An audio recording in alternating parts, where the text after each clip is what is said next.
Hello?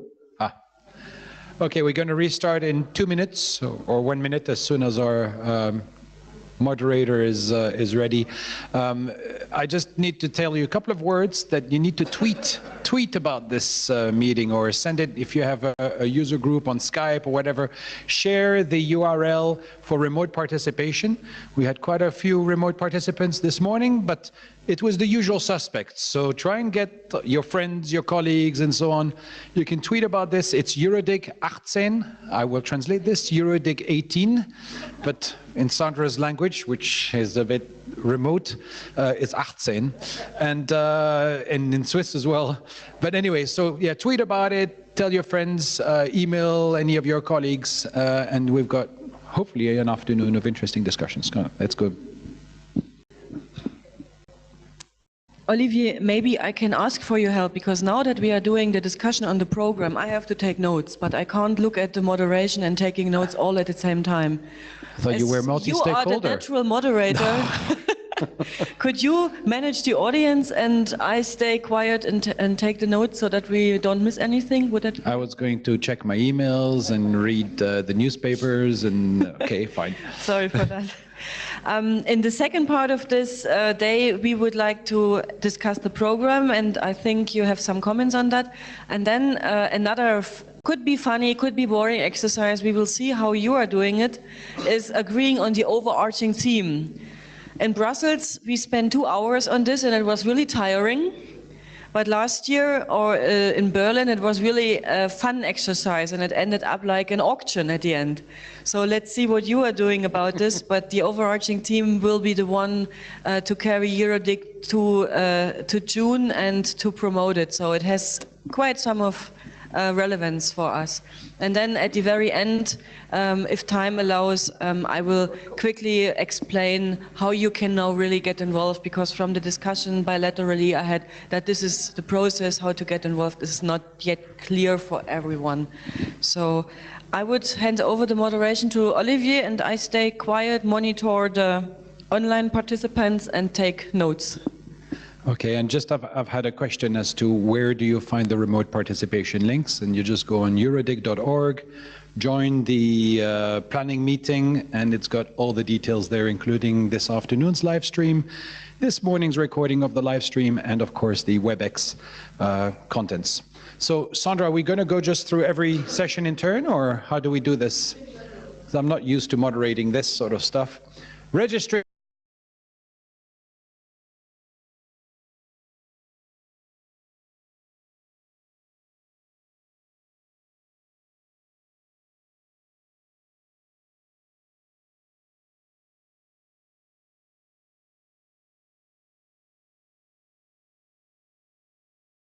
Quite a few Day Zero events, and as you will have noticed, we've already got a couple of the topics like copyright and the Silver Surfers, and of course the NRR assembly taking place there. Is there anything that, well, one question which was asked was, of course, regarding EuroDIG, you know, are the youth allowed to go to EuroDIG afterwards? Well, of course, they're encouraged. That's the whole idea. So the whole point here to have the EuroDIG is to engage as many young people as possible, and get them to participate in not only the rest of Day Zero events, but also Day 1 and Day 2. Are there any comments on this specific page on Day Zero? Thomas?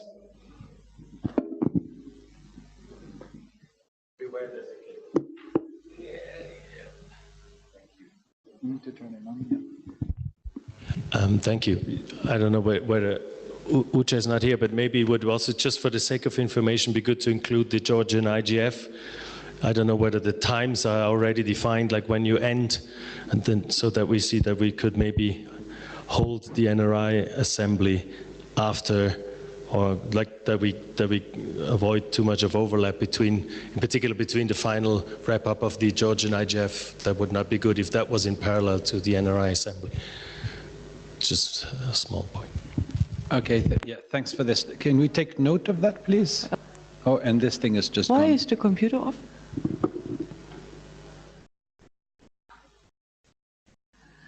Your computer has crashed. It's still on. I don't know why. Where are the technical people?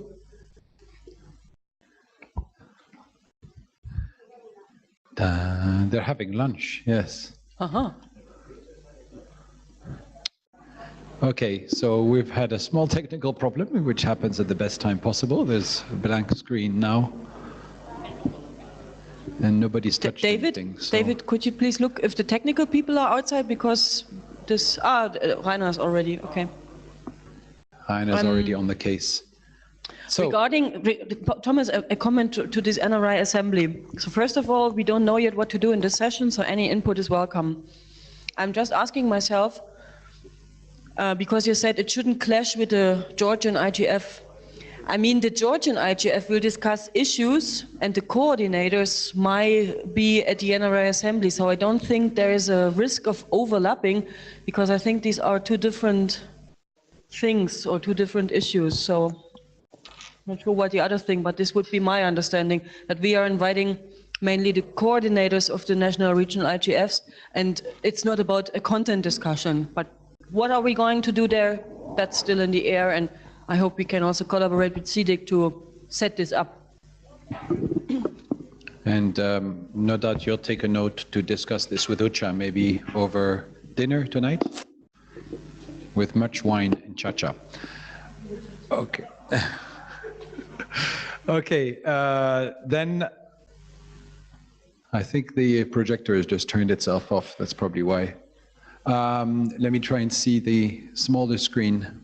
Any other comments on these? The two open slots at the moment, Sandra, how does one ask about these slots if anybody is interested in filling or being or creating something for these slots?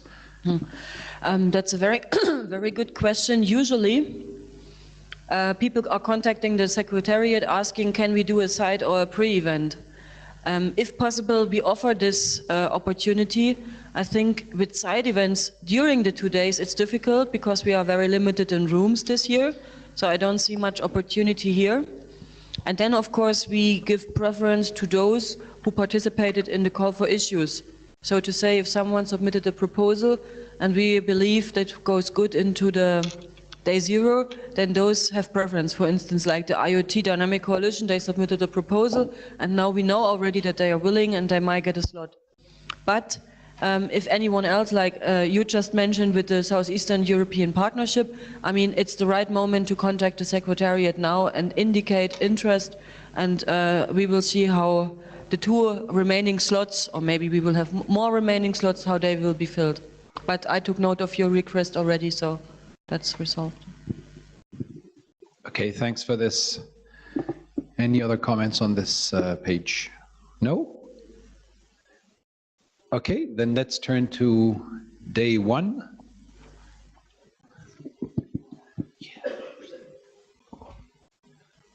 All right, so day one has got registration first, and then the customary speeches with a welcome in the open mic session. Sandra, there was a question as to how the open mic session was going to be organized. Is it just like mics that are standing there, or will the microphones travel across from one place to another? It depends a little bit on the setting of the room. In the past, we had theater-style seating in the plenary room in the landscape format, so actually that's what we have here, a little bit more in rows and a little bit bigger. And with this setting, we will have two open mics in the audience, and people, just as ICANN meeting, can queue up on those mics, and this usually works quite well. We might try a new format this year, that we offer round tables in the plenary room. The venue which is under consideration would allow for this, and we believe it could be a new element in fostering dialogue atmosphere. And in this respect, I could even think that one open mic is on each table so that people don't have to queue up, but this is something we have to resolve. In any case, we might ask for a topic, we might take the overarching theme to ask the people to dedicate their input on the overarching theme. I think that's most likely if the session stays in there. But in any other case, there is no conduct, no moderation, no leader it's just open mic, and usually it just works. But if there's 20 tables, it would be difficult to have 20 open mics. So anyway, we're still working this one out, but if you have any preference, please let Sandra know afterwards. Then we'll have a coffee break. I don't think there's any comments on this. And then we'll have the lightning talk, the Tushati project, and the access in the community plenary. And next to that, there is the educational track. Do you want to say a few words, Sandra, about what the educational track is? I'm not sure you've explained. You did? Okay, I was sleeping probably at the time. This one is about DNS, how it works, and it's in parallel with the plenary. But we found that often newcomers are very interested in the educational track. In fact, there is a whole educational track throughout the whole program. Are we okay with the morning, the main session, and the educational track, the DNS topic? So there's one yes, okay, I'll take it that silence is consent. Then there'll be a lunch break, and then it says eventually speaker's corner, and that's in case there is some space. It really depends on the venue. There is the ability to get a corner when people can just do little talks about some item that they're particularly interested in, that they'd like to share information about. How is that shaping at the moment? The speaker's corner. We never had a speaker's corner, so this will be new for us. I know EuroDIG did a speaker's corner. We can probably rely on your experience. What I think it needs a person to serve that corner in order to connect people to the microphone, probably a headset. I don't think we will offer slides at that point, only Liana, you have the mic already. So this is something we're testing out from EuroDIG, and of course you've been running EuroDIG, so what is the speaker's corner? Well, we had that experience already 2 years from the beginning, and in Ohrid we did it, and also in Serbia we had a speaker's corner for the first experience in Belgrade. It was that it didn't work that well because the premises of the hotel is not that big, and because it was during the lunchtime, the coffee break, etc. So the initial idea was that people will take coffee and will listen to the speakers, but it didn't work well because everyone was wanted to communicate with each other and not actually, it was not that loud, the sound. But for the next year, we had the same idea of during the lunch break. And it worked not that bad, actually. It was better, and we had some slides, some presentations, and we had Andrea was there representing the GTLDs, the ICANN, some projects there, and we had also Desiree was representing her DESCON, and it was very interesting, actually, and we had about APTI also, their projects. So it depends on their project of what they want to represent, or the speakers, what would be the interest there. That could work. So we can definitely share, but depending on the logistics of the room, etc., the corridors, the cafe break place, it will work well or not. And Sandra, let me ask you a question. Did these people sign up weeks before, or did they sign up on the very day? No, it should be done beforehand so that the secretariat be prepared and having the slots and giving the time for it, and also the sound system should be up for this as well. And how long does a speaker get to speak? Well, it depends on your program, how much, how long you want to do that, but definitely it's like something lightning talks. It shouldn't be too long because people are taking their coffees, they need lunch. If the topic is interesting, they would listen, but not that long actually, because they wanted to speak to others as well. Like 5 minutes? Yeah, 7 minutes is fine. 7 minutes. Slides or no slides? Slides is always better in this way, because if you cannot even hear, you can show the slides. That's also an interesting way. Okay, so I guess the secretariat will have to send out a call for anybody who wish. Well, if we have the ability to have a speaker's corner, secretariat will have to send out a call for topics and for volunteers. Adam? The IGF this year had a slightly different, previously, I think it was Mexico, they introduced flash sessions, which were quite grand with an outside sort of like semi-stadium. We might have expected someone to start singing, but this year it was more. It was almost like that corner, you know, you had a screen and then room for about 5 or 6 or 7 or 8 people, and they just gathered there. So they did have a screen, they did use PowerPoint. It was occasionally very hard to hear because you were in a sort of random environment with people walking by. And it seemed those that knew about it and were interested were quite intensely interested. So it seemed to work. Previously, I think you used to have Tatiana and standing up on tables with shoes off. That was CDIG, not it. Okay, so pretty random. All right, thanks. Chris, behind you. Hi, yeah.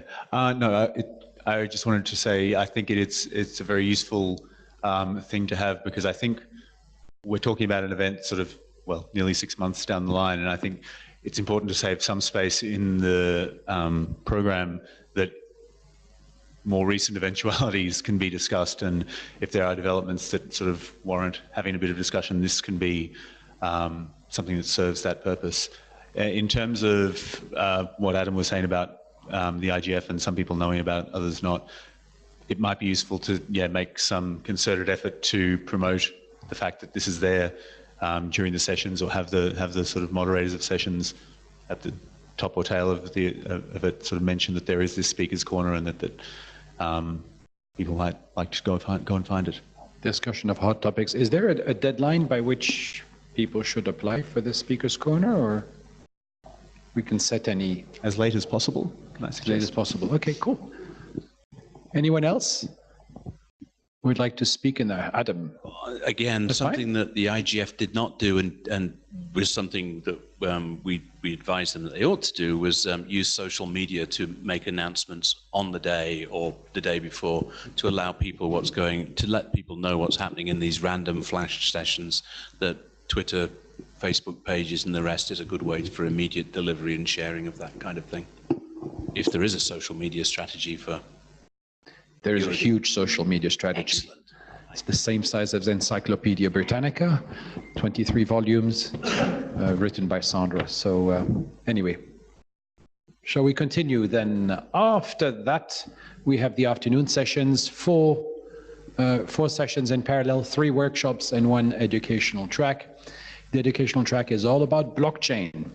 And it'll be interesting because blockchain, and I guess blockchain-based currencies might have gone through some interesting ups and downs by then.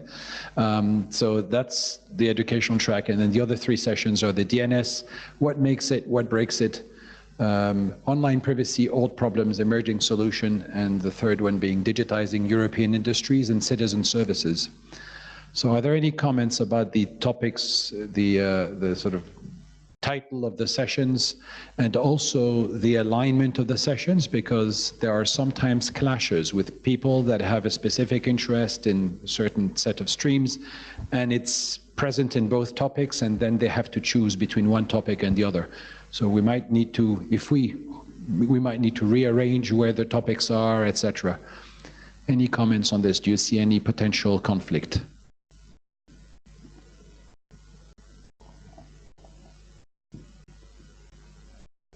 The sound of the air conditioning. Okay, no comments, I guess. Chris Buckridge.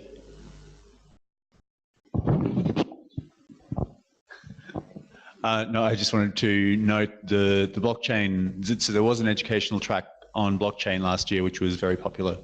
Yeah, hopefully this will, I guess, build on that. Maybe also be a little broader in terms of the associated or similar kinds of technologies that are now emerging. I think important not to get too bogged down in maybe sort of the Bitcoin discussion or something else, but I'm sure that, yeah, with the range of proposals that are in that section there's scope to do that. I was told this year, well, I've heard 2 buzzwords this year. So there was blockchain and there's artificial intelligence, AI. And apparently both of these can resolve everything in the world, all the world's problems. So if you have a problem, think blockchain, think AI, it will fix it. Or maybe not. Sorry? And IoT. IoT, but IoT is after blockchain and Bitcoin. If those two fail, check IoT, no problem. All right. In the meantime, yes, I also forgot, we've got the flash sessions on the side. And when is the time when the flash sessions are chosen as well? Because there are quite a few of them. And we need to find out sort of timeline for these. Flash sessions, just for those who don't know what they are shorter sessions. They are taking place without recording, generally without slides, I think. Or you can have slides, but you don't have recording and you don't have microphones. Or sometimes, in some cases, there could be a microphone passed around. They look small, but in fact, some of them are very, very busy. And some of the flash sessions got a lot of people involved last year. But they're short in time, so they're very punchy. Do you want to check these? Yeah. Okay, so just to let you know, this is all the proposals we put aside as flash sessions. You will see we have, in each category, there are some flash sessions. And what we do now, or we did already, those who submitted the proposal probably are aware of that email. We sent out an email to submitters asking them or offering them to check if their session or if their proposal was assigned for a flash session. If yes, come back to us and confirm that you want to do the flash about it. If they don't come back to us, we do not assign a flash session. We need their reconfirmation to do so. We have now 21 flash sessions for 12 slots. Usually, not everyone in this list would really like to do a flash on this. Some people proposed just for the sake to get the topic into the program. That is okay. But others from the outside not from the outside, that's bullshit. Others who came in late after the call for proposals raised already their hand. I have a flash, I have a project which I want to present. So we will definitely get the 12 slots full, and they will be assigned quite late in the program, let's say end of March earliest, because we do this only after all the other program slots are secured, have focal points, and so on and so forth. This doesn't mean that if you reconfirm to do a flash, you can already start doing your work. We can already set up a wiki page for you. You just don't know yet which time in the program it will be. Ucha.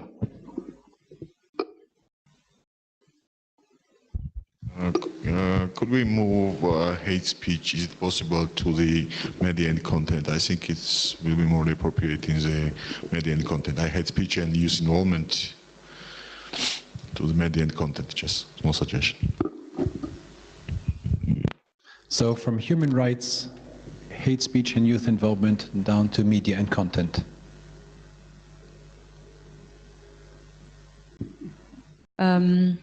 I might answer directly. I was in contact because a mistake occurred. We, in the first program that was online, hate speech, the proposal was missing. I just forgot to put it into the PowerPoint. So I know from Menno Etama and Rui Gomez from the Council of Europe that they said they would like to contribute to the plenary media, but would also in addition like to do a flash session. What we should avoid is Menno Etama, this person doing the hate speech movement program, he was the focal point for the media plenary last year. So we should avoid having the same plenary organized by the same person. Therefore, I think the proposal is not included in here, but of course everyone is open to contribute with his or another proposal to any session. And but they confirmed more or less already that they will do a flash on that, on giving an update, because I think they're doing a project with Georgia right now, and I think that's is of particular interest for this region. But I think that Ucha was just mentioning, just moving it from human rights to media and content on this page, the categories page. So it's just in another category. Okay, so let's backtrack again then please to the actual schedule. So day one, back to day one. All right, thank you. So we've got the 3 workshops and the educational track. Any further comments on this? No? Okay, then there'll be an afternoon coffee break. And then we have the 2 things going on. First, there's a keynote. Sandra, could you say a few words about what the keynote is, please? A president coming to EuroDIG and speaking to us. Any president. Any president. We'll take any president. Maybe not the American president, but your country does have to be recognized, and you have to be recognized as being a genius. So, as the president, yeah, well. Okay, so there's the keynote that will last, I think it's about 15, 20 minutes, isn't it? So, or, well, 30 minutes keynote. We can have, I mean, listening 30 minutes to one person is quite a lot. We have some flexibility in terms we are running late here, sometimes with the agenda just as of today, and so we might have some flexibility here in order to end in time, but we could also assign 2 keynotes, one after the other in this slot, or a lightning talk. We have 2 presidents, maybe. 2 presidents, yes. Or more.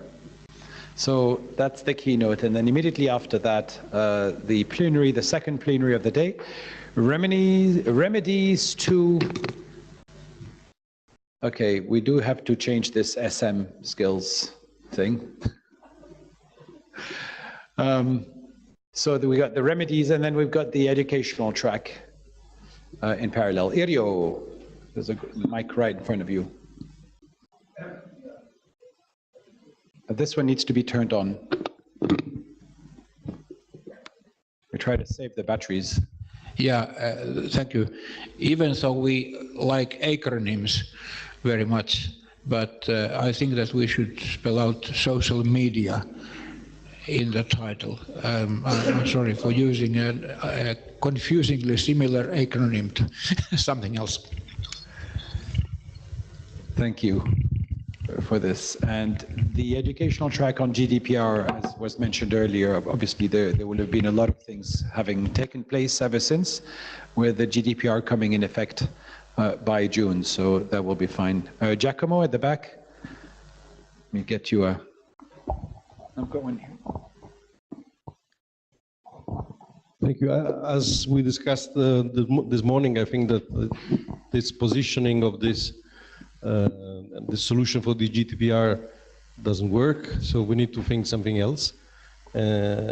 Because, as we said, it's not, for me, an educational track issue, and I think that need to have more relevance. And on the same question, I remember these are 2 crucial points of the European Union policies, and so you cannot have the the social media. I know SM is really worrying. Okay, social media skills or ills, and the GDPR at the same time. I think that most of the people will be interested in both topics. So in both, okay. Unfortunate positioning, and we need to reflect a different way of treating it. So, GDPR not being educational by that time, being more of an implementation thing, and maybe a full discussion on the implementation of GDPR, and then the whole potential conflict between the 2. Marit? Can you hear me? Yes. Okay, so just a comment on the GDPR from the Brussels perspective, because I'm talking now as a Brussels-based person rather than ISOC.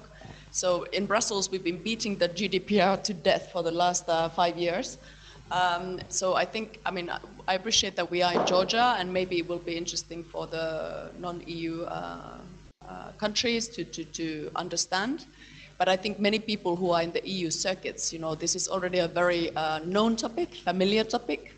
And also, as now the EU just, you know, they just published the guidelines last week, and it's very detailed, etc. So I think people who have been interested, they will have had the opportunity to find out already if it's something that touches them, etc.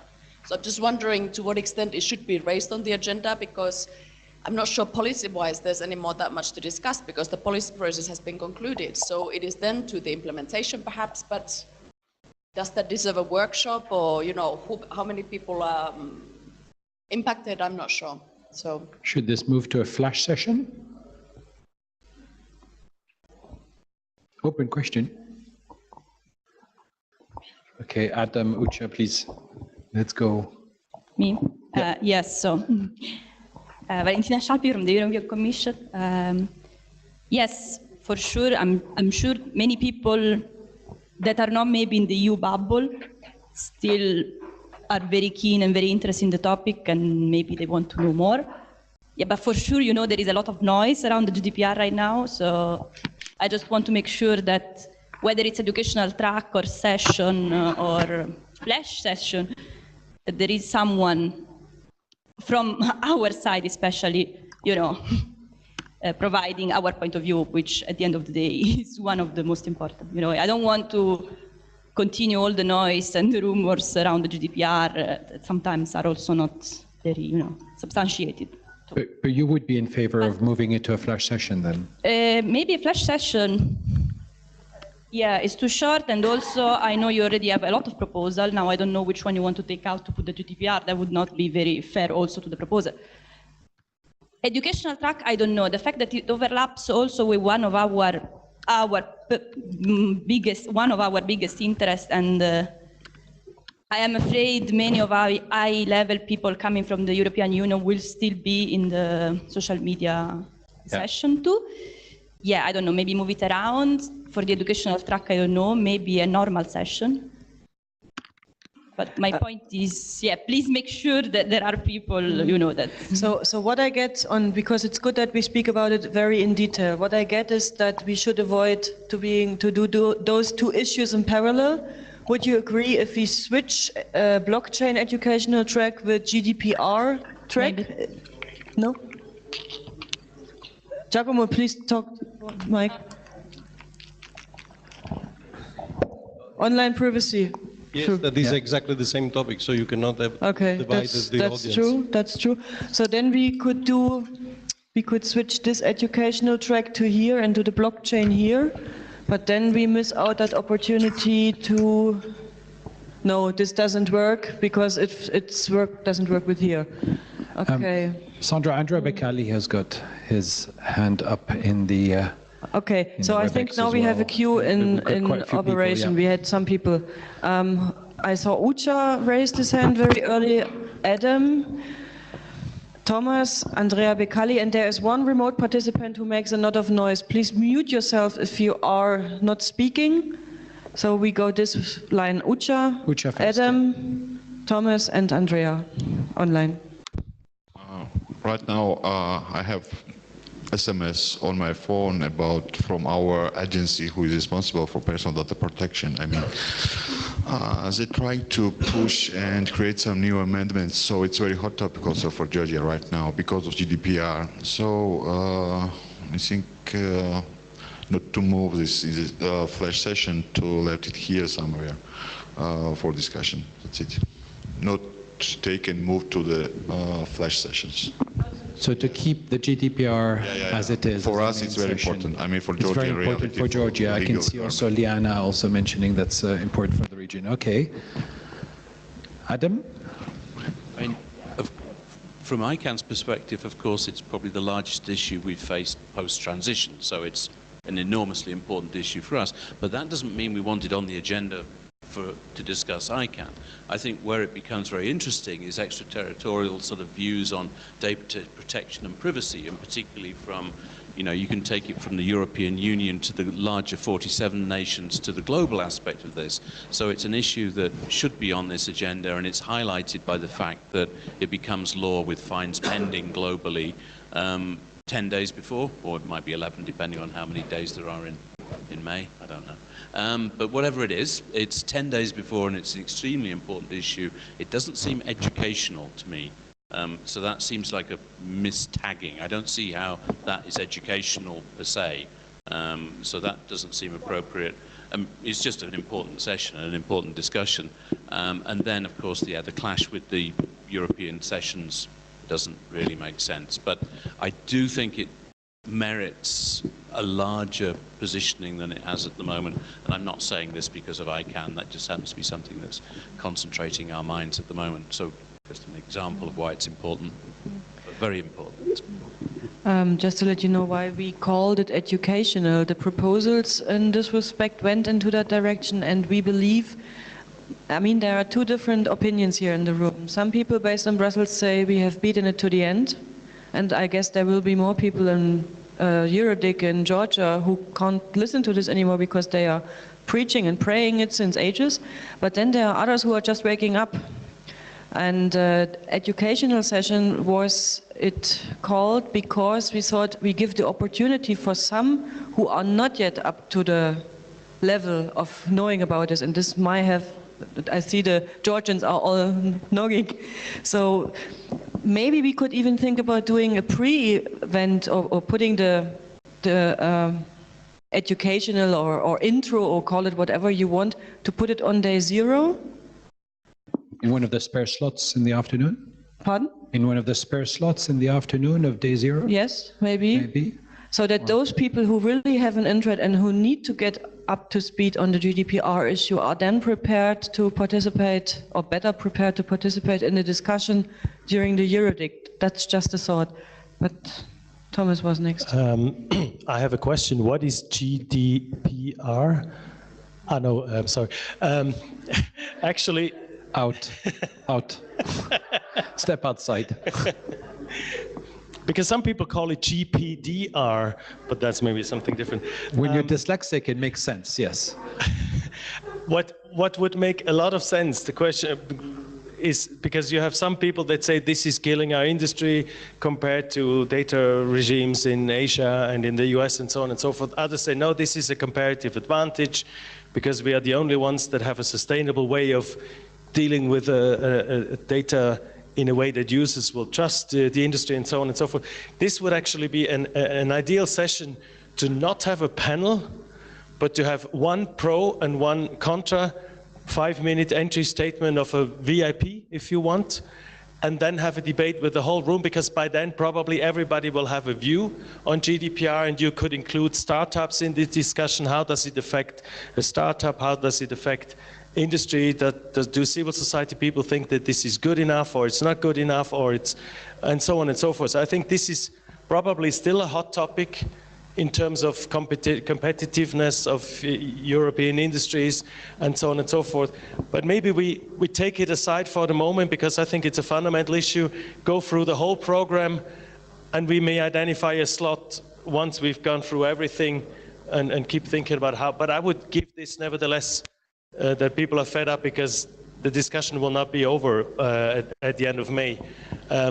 Give it a special slot somewhere with the view, like, is this an advantage for Europe, or is it a disadvantage?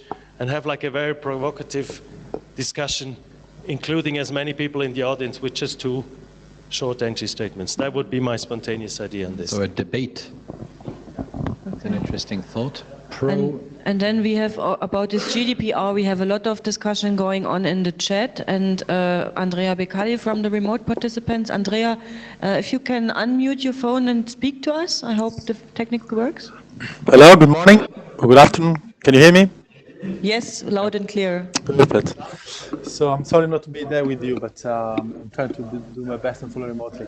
On GDPR, just to wrap up what has been said, I think there is enough substance here to have it as a main subject to discuss, not only for the global relevance that it has, but because beyond the fact that it's a regulation already, so I don't think whether we debate whether it's good or not would be fruitful.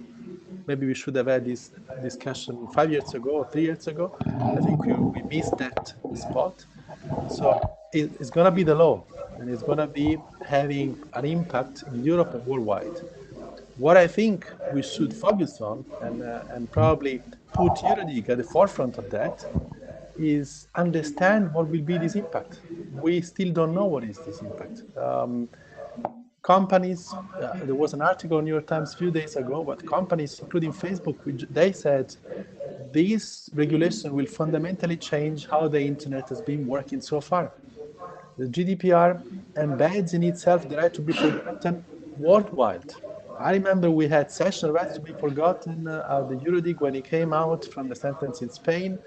well, now it is in the law, and it's applicable worldwide. So it really touches upon a lot of the key issues regarding not only data, but access and human rights and regulation of platforms that we in the EuroDIG have been touching from several levels. Now there is a law there, but we don't know what is the impact. We don't know how it will play out. So we'll really invite to have EuroDIG doing this exercise. We don't have to wait till the courts come back to us and say, that's the problem that we have with ICANN. We really don't know how to behave. We will have to see. It's very broad, and I will really call for our collective experience in EuroDIG and thinking to a session that it really is. Taking in consideration that that's a law, it's going to be in effect. Okay, well, what are the effects on that? This is really it's global. It goes from the DNS level to the application servers level. It goes from the internet users that is posting his picture to the to Alibaba selling his products. It really goes, or the little barber shop who has a list of clients. The variety and the complexity needs some reflection that I don't think was ever done, and certainly not in EuroDIG, and we look forward to have the discussion. And certainly, as Adam said, ICANN has a position, ICANN has a work, you can share that, but it's not about ICANN itself. And actually, at our level, we even see how the multi-stakeholder model within ICANN is, in a way, I wouldn't use the word clashing, but is struggling to deal with the classic governance model where a country, so a group of countries, have a law, enact a law, and ICANN has to follow that. Well, how the multi-stakeholder answer to that? This is another angle that we can probably tackle in a workshop or side session. But the bigger point on the impact on the internet and the internet governance of GDPR, I think, should be enough for a plenary or for a more analytical session other than educational. Thank you. Yeah, thank you, Andrea. And I think that we've got two main things that have come out. Yeah, I'll let you read the comments in a second, but certainly it's not just an educational track. And secondly, it's not in the right location in the whole schedule. So we're going to have to find another location somewhere in the schedule. And then there are some comments on the chat. The chat equally reflects the discussion of the room. Some people say we need multiple sessions on GDPR. Others say a flash is enough. There are really two opinions, and the Secretariat is now in the dilemma. Whatever we decide, we will disappoint half of the people. Sandra, is it possible to switch the places with blockchains? Just remove. Just move there, upper. No, then we have this issue with workshop 2. Online policy, okay. We might look at day 2 to do it there, or day 0. So that are the options. Yeah. Thomas? Yeah, let's look at the whole thing. So let's just bank this for the time being. We know we've got several issues with the location and the title of this GDPR. Let's move to the second day, please. Or Adam? Rainer? Just, sorry, this is my first EuroDIG-ish. Newcomer. About the educational sessions, it mentions workshops, and I know the workshop proposals are not always fleshed out, but how do you turn someone's notion of I'm proposing a workshop into I'm an educational session, which are two very different things? One is, well, so how does that occur, and does it work well, and how can it be improved? Because it sounds like the whole thing is very difficult, but this seems almost impossible. So some of the some of the topic proposals are proposed in a way that it says, oh, this is a topic that people should know about, so there should be capacity building in this topic, so we should discuss it. And that then gets turned into the educational track. It's not an exact science. Some workshops or some topics might not be directly obvious as being educational track, but then they sort of move into educational track. How do you do it? Because it's the Secretariat that deals with that. Turning topic proposals into educational track proposals. When the proposal, or when we received many proposals on basic issues, we took that as a sign that people need to get some basic information on it, and we called it educational track because some other sessions, last year for instance, we had an educational track but only advanced level on cybersecurity. So this doesn't mean we talk about cybersecurity in its very basics, but cybersecurity as kind of capacity building but on a very advanced level, so you know the basics already basically. This year we have educational sessions only on day one, and these are based on our experience mainly, with a very good session last year on blockchain, with the ongoing good sessions on the DNS, how it works. Well, and GDPR is off the table, so I think we have one more educational slot, but let's see what comes up. At the moment, this is not clear to me. Okay, let's look at day 2 now. And we start with, again, a keynote, a president, prime minister, or anybody who's going to bid a lot of money. We have at least the oral confirmation from Maria Gabriel, the Commissioner on Digital Development. She got the invitation from Eka and Ucha and myself during the IGF in Geneva, and she confirmed already that she will come to Georgia. That's great news. And I guess that would be her slot then, the second day. And that's immediately followed by the data economy and growth in Europe, plenary 3. You can see there were a lot of proposals that pointed to this, and that's going to be going on until the morning coffee break. And then after that, 4 workshops in parallel, including one that appears to be a sort of cross-cutting workshop between security and crime and innovation economic issues. The first one is IoT, economic opportunities and security challenges. The second one is TLDs, IDNs, so top-level domains, internationalized domain names, general universal acceptance of these types of domain names. The third workshop is on surveillance laws and governments versus internet rights.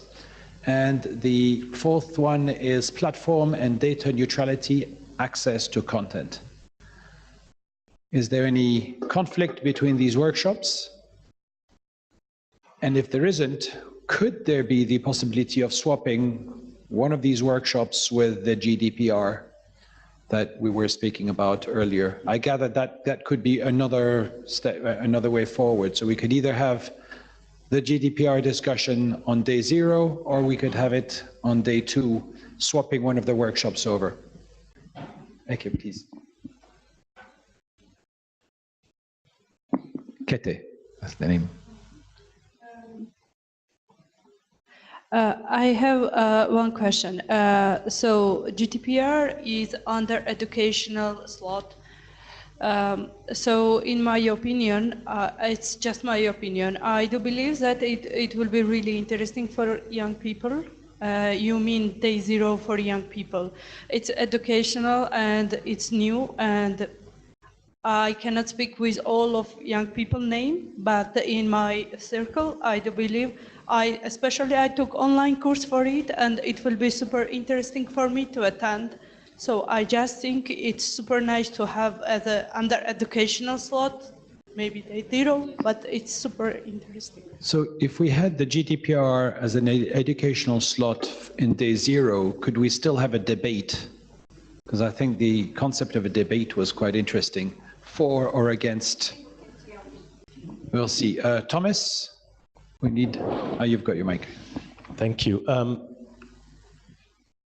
We have the hot topic optional slot from 8 to 9 still open, and and I'm not joking.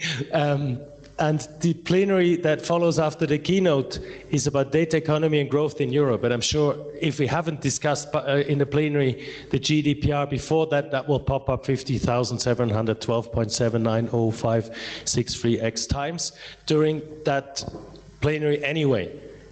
So just thinking out loud, I mean, we can have an educational session for the ones that are not familiar with it.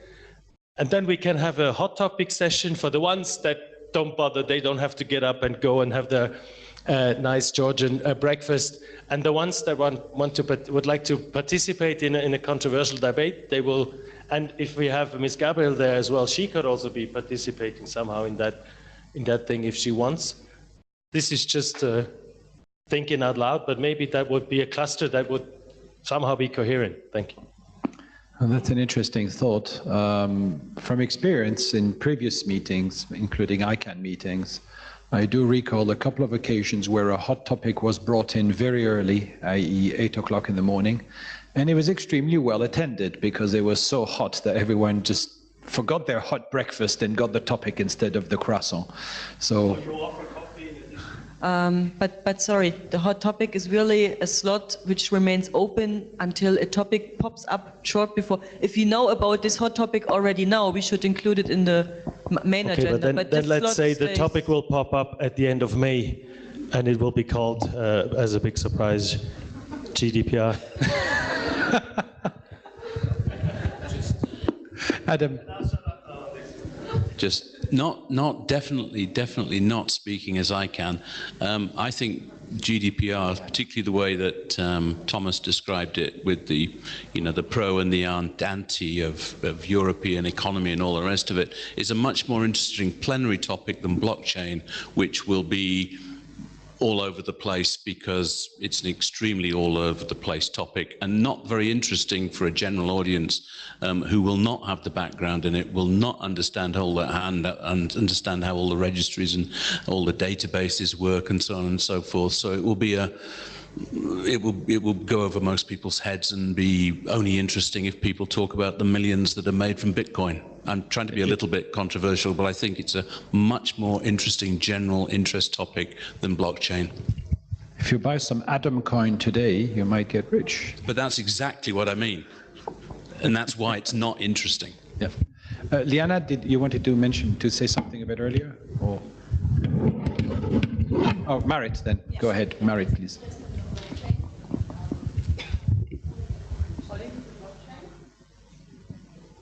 So I don't know, Adam, if you saw. So just on the blockchain you mentioned. Yeah, the plenary. I don't know if you saw, but was it last week or the week before? The European Commissioner announced that they will. They're looking into regulating digital currencies and and I think that was part of the discussion when we were doing going through the proposals, why we thought, well, it looks like there might be some policy developments coming this way. We don't know, of course, yet if or yes. We still have some months to go, so it's quite likely that if they will be doing something further will be announced in the coming months, which would make it, I think, an interesting discussion. Interesting discussion to have, and also because there were these high-level incidents, not least in Bulgaria, where the government was also involved. They have the EU presidency. I'm not saying it's good press necessarily, but there were high-level incidents. So this is just the background why we included blockchain in the plenary spot. I'm not defending it to death or anything. I'm just saying that this was the thinking that we had when we proposed it as plenary. And also, may I add from the experience last year that the blockchain educational session was so overwhelmed, there was really obviously a need to discuss more about this. So it was last year already more or less logical for me that this year we have a bigger session on this issue because it was so much demanded last year. There's some people in remote participation. Now, if you're a remote participant, you can participate in two ways. One, which is to write on the chat. And the second way is to put your hand up. There's a little icon, and we will recognize your hand. If you are able to speak and perhaps even turn on your video so we can see you, that's even better than having to read the message. So over to Sandra for the remote participants. So there's really a discussion remotely going on the GDPR issue, whether which session format, but now Mark Carvel mentioned GDPR will be law, so not a topic for debate, but to inform about, and I suggest inform about compliance. Everybody impacted by GDPR should by June be working on their strategy to comply.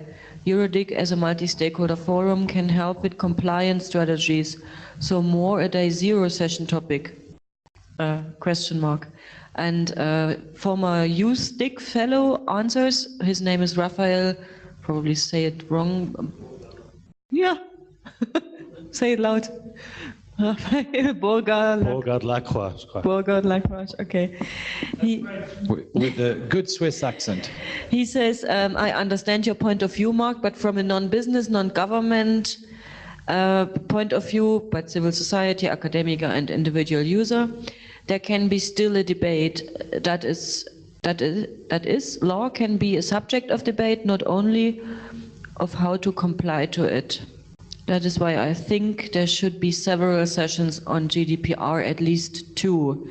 And what I took from the discussion here now, I think an educational thing on day 0 makes probably sense, especially for the people in the country. And we are now thinking loud what we can do with it. And I want to raise one proposal. When you look at the plenaries, usually a plenary at EuroDIG was 90 minutes. But in fact, when you look at the plenaries here, they are actually on day 60 minutes, because there is a 30 minutes keynote which somehow will interrelate to the plenary. Also, the last plenary usually was a 60 minutes plenary with a maybe interrelated keynote. And even on day 1, the first plenary, because it interrelates with the lightning talk on the Tusheti project, will also be 75 minutes. So my question is, this is at the moment the media plenary, the only plenary which has 90 minutes. And maybe we can... social media else. Social media else, yes. And maybe we can free some space here in order to make whatever, a debate. I'm very much in favor of trying out new formats. Right before the social media ills on GDPR, maybe that could be the way out, that we take like 30 minutes from the media plenary. I'm not sure what Uriu says, or in general, this is a question. Do you think 60 minutes is fine for a plenary, or should it be always? You think you can wrap up a debate on GDPR in 30 minutes? Not wrap up, but maybe do this pro and con thing. I'm just thinking out loud and trying to summarize what I heard from the people. There is, sorry if. And Liana, yes, you were in the queue. Just a substitute, and we are thinking to maybe change the places. So if on a second day we do have the TLDs and IDN session, this is not going with the social media in conflict with this. So if we change this educational track, which is set on GDPR, on the second day of TLDs and IDNs, changing the dates there, that Swap could work. them over, okay, so. Yeah. The second page has got, day 2 has got workshop 5, yes. Move workshop 5 to day 1, yeah. And move the GDPR to day 2. Any comments on this? So the GDPR would work at the same time as IoT, surveillance laws, and platform and data neutrality. Thomas.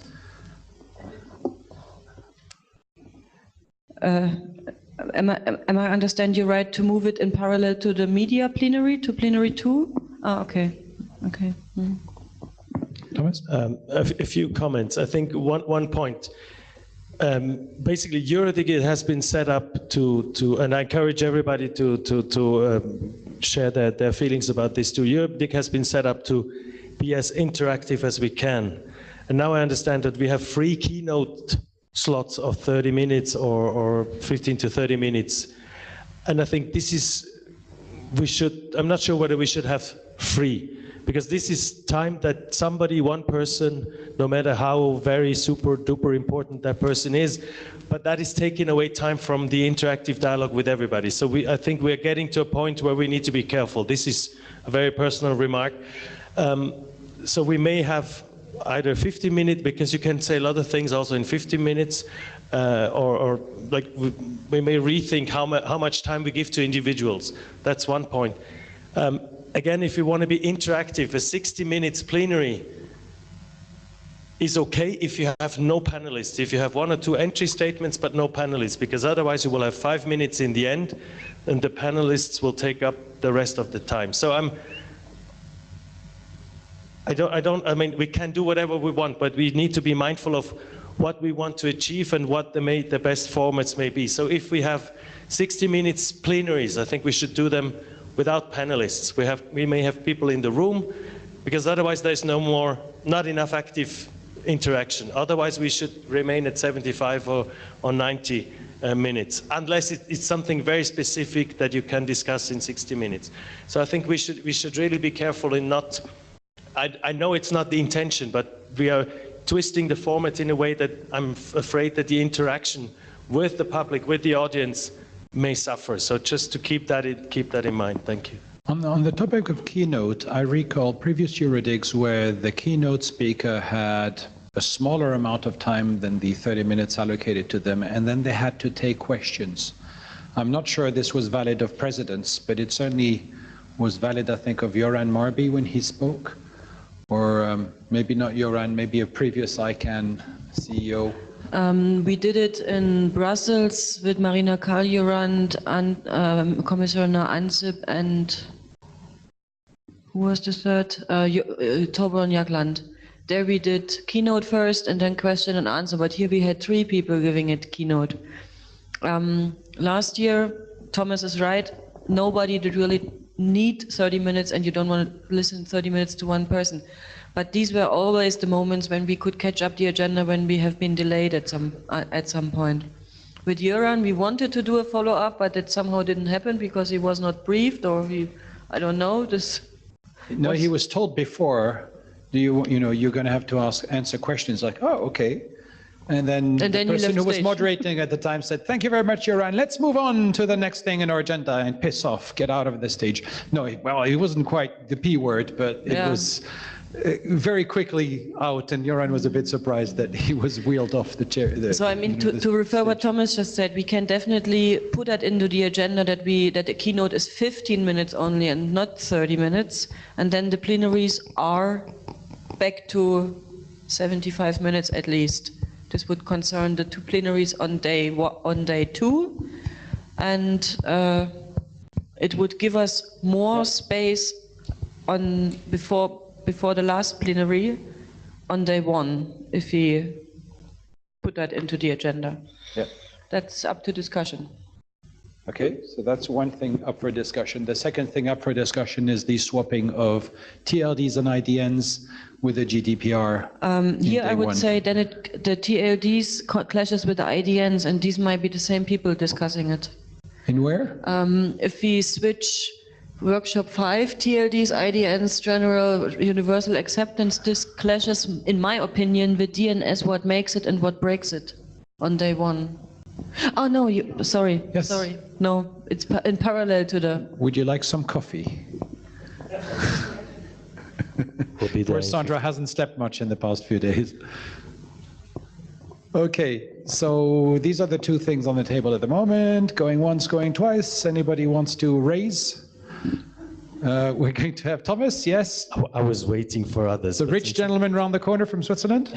Sorry? Raise, would you like to raise? 20,000, 30,000? No, 70,000 Italian lira before the euro, please. To come back to what I said before about the GDPR, I think we should have the GDPR discussion or information or whatever you call it before the data economy session, because otherwise the data economy session will probably be, but you tell me if you disagree, will probably be to a large extent about the consequences and pros and cons of the GDPR. That's just my feeling. But we can also do something at the reception, like a dispute between 2 people. That's something else up during lunch. So it means that we couldn't swap the GDPR for any of the sessions in work in day 2 if the data economy plenary stays in day 1.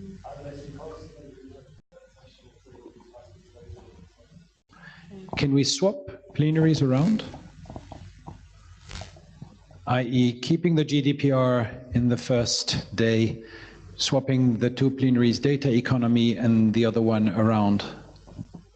I would just like to make a point to Thomas's comment about the GDPR and the plenary. So none of the proposals actually were about GDPR. So there's a very specific topic on data economy, which it's not exclusively GDPR at all. So it's just one of those founding blocks that I think, data economy, I think it was you who mentioned it previously, needs to be built on trust. And that trust layer includes GDPR for personal data. And then there are all these other agreements on non-personal data and for cross-border flows, et cetera, et cetera. So it is certainly the kind of the floor, or how do you say, the kind of cement for the data economy, but I don't see that being the only thing. I mean, I don't know how it's going to go because we don't know who will be the org team, but there could be open data. There's big data industry in the US that is not really happening in Europe at the moment, so there may be many angles that might take over. So, but I like your point though that the GDPR would be great to have it linked to this session, because it will certainly give some insights to those who don't maybe have all the information. I have a proposal. What if we dedicate the open mic session to the GDPR issue? Obviously, there are so many opinions already in this room, and we are discussing this issue again. Maybe we put that on top of the agenda and dedicate the open mic session to that one.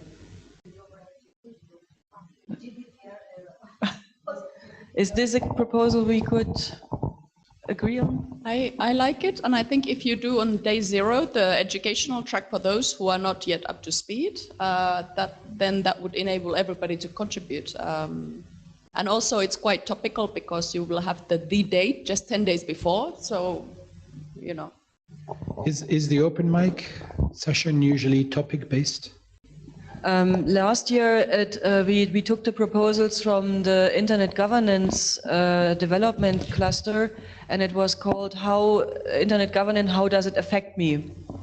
So it is kind of topic-based, but in fact, or in reality, people tend to say, hello, that's my project, and I'm here, and that's my position. So in this respect, I would probably propose we have a moderator for this session and not just let it flow, but really in order to stay on track and invite people to share their opinion on GDPR. I mean, it's not a discussion in this respect. It's a one-way, everyone sending messages. That's my question, if that would be. But at least it would offer a lot of. It would offer for many people to say what I think about it, and it would offer a quite variety on issues. Yeah, no, I mean, you see, the point is that precisely it's law. I mean, it's not a matter of opinion that much anymore. And, you know, at the IGF, we received literally every sort of comments or question about the GDPR.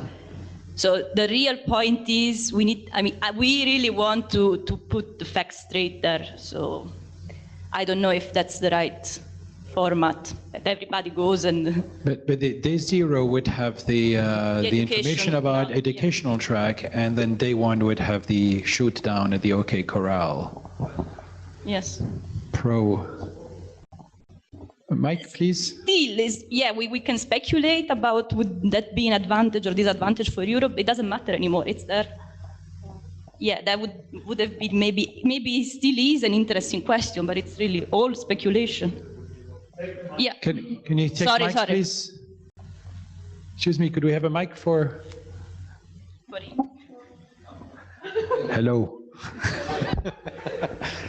Give me your number, I can SMS you. Sorry. What I was saying is that the idea of the open mic could be a good idea, but I see the risk that you raise, and I think that if the two people that are there to discuss are not purely for disputing, but to discuss about facts and about if there is a European model for the future internet, then this could lead to debate. And of course, a good moderation in order to bring the discussion where we want that it goes. Yeah, I would be more along the line, what will be the implication in Europe, in the future of the internet, etc., etc. But I like his Thomas format, sort of, having the two debating. But again, we can speculate as much as we want. It's law. And the other thing, by the way, just to close, I still think it will come up during plenary 3. It doesn't matter how you put it. It will still come up a lot of times. So. Yeah, I just wanted to say that one of the proposals for the GDPR is from Open Knowledge Finland, and they are developing what is called MOOC, to add another acronym, that is a massive open online course to teach people about what benefits the GDPR actually brings to ordinary people. This is not about who is or anything. This is really from the people level. Thanks. Thomas. Two things. One, I also think that the GDPR is not necessarily something bad, but it would be good, and I would be interested in people's view from the industry, like Michael wrote it, and others, whether they think it makes sense to discuss this in June from an industry point of view. About Sandra's question regarding the open mic, what I forgot to bring in earlier is something that we could ask people for the open mic, and the question is then, do we have a VIP panel that will respond to the open mic, or is it with no panel? It's like, what is your key, hottest, burning issue, and why? And so some guide it a little bit, but let the people bring in their issues. And maybe it's the GDPR, maybe it's blockchain, and how can I make as much money as possible with blockchain, or maybe it's fake news. Maybe to set the scene, basically ask people to tell us what is their big issue for this year or something like that, and not put a particular topic forward. That's just. But Thomas, isn't this an extended call for issues? Because we were asking, what is your hot topic? What do you want to discuss on the agenda for EuroDIG? And then asking them again? Yes, it is. But for instance,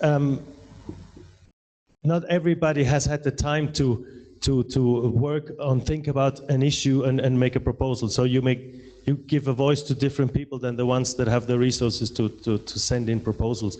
And you may actually, didn't we try this with a VIP round plus open mic once? And by the way, we just did it with the session that was run by our president at the IGF. We had a high-level panel with an open mic where they could ask questions to the high-level people. So you can actually, if you need a slot for some VIPs, you can put them on a stage and give them 2 minutes each. That's what we did at the IGF. And then have an open mic where people can ask them questions and they need to respond. That's just an idea. I've got Michael Rotat, who hasn't spoken yet, and then we'll go to the remote participants. Michael. Yeah, as Thomas referred to me in terms of the industry, I thought I would raise my voice. Mr. Industry. What I can see from the GDPR is that the big companies, they are already have done a lot, I guess, because they are also much more affected in terms of the volume of possible punishment. But all the small and medium enterprises, they have no idea, or they are very hard to reach, and those are the ones, I guess, who will be the first with big punishment, because no one goes to Microsoft or to the big ones, and they should be much more interested. So I think it's a good idea to move it on the very front, and then as here stop the EuroDIG conference in giving an outlook on what comes next with blockchain and stuff like that, because that's another discussion about GDPR at the end.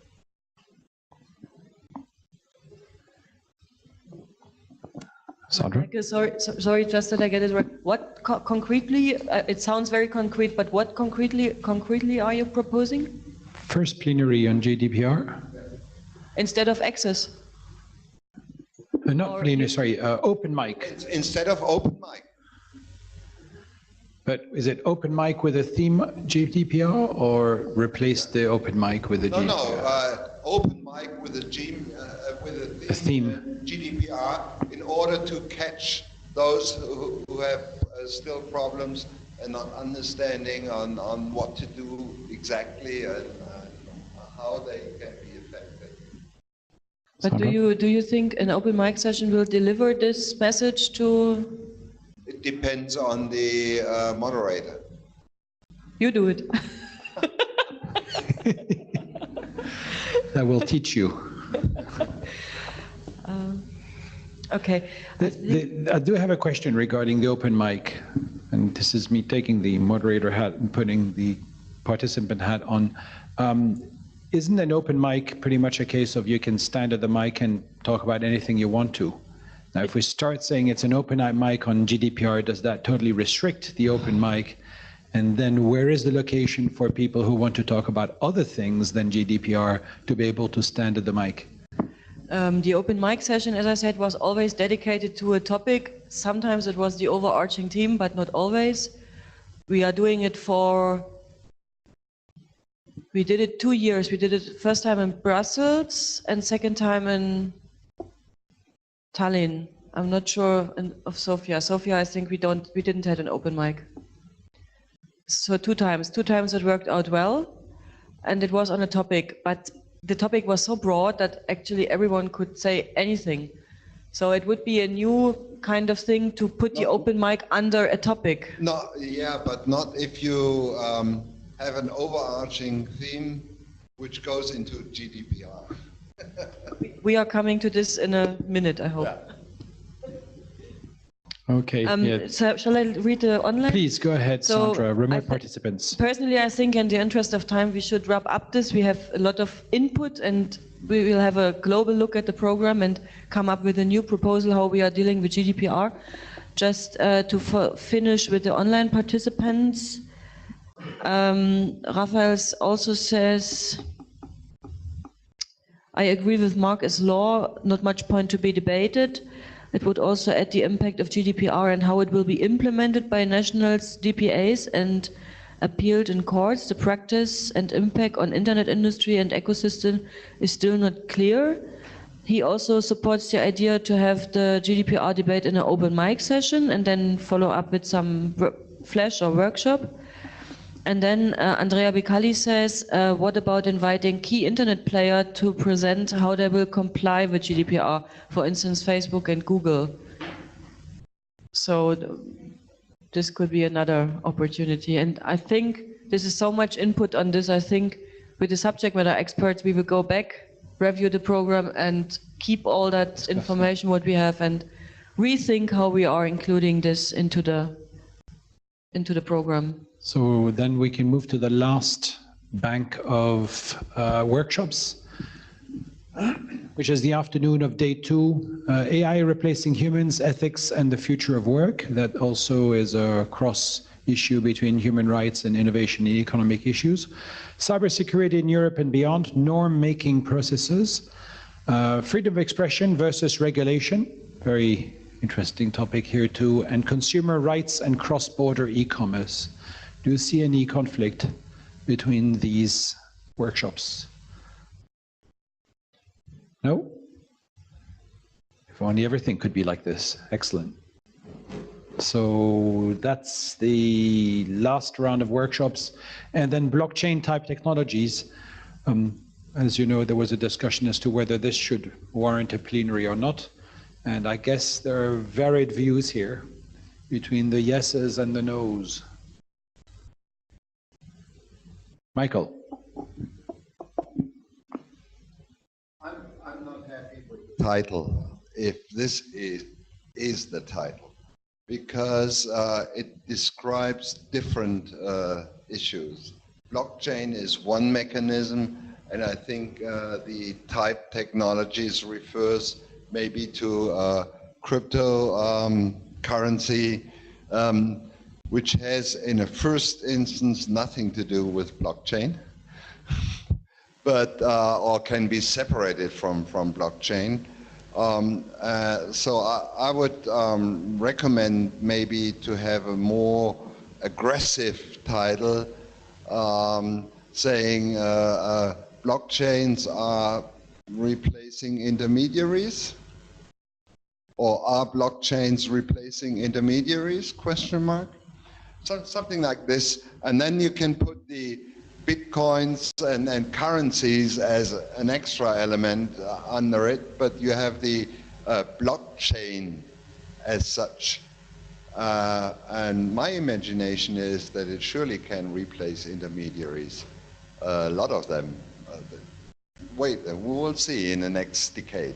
Blockchains chained to the block. We have Chris Buckridge. Hi, Chris. I think I'd also be interested to see this last topic or this last session, maybe a little broader, a bit more broadly focused on sort of emerging technologies, because I think there's an opportunity here to maybe talk a bit about what the governance issues are for maybe blockchain, maybe those kinds of technologies, but also maybe sort of bring in some of what's been discussed about AI or IoT earlier in the event. Because I mean, I think what Michael's saying is, yeah, there are, beyond sort of talking specifically about blockchain, there are sort of specific issues about what it means for how we interact with technology if certain technologies are adopted. And so that's true of blockchain, but it's also true of what happens with AI. So this, just as a sort of wrap up to the event, as an opportunity to be more sort of forward-looking, blue sky thinking, all that sort of stuff. It might be useful to sort of take it away in the title from that very specific technology. Okay, thanks for this, Chris. Any thought on this? So widen blockchain to something more like future technologies. Marit. Thanks.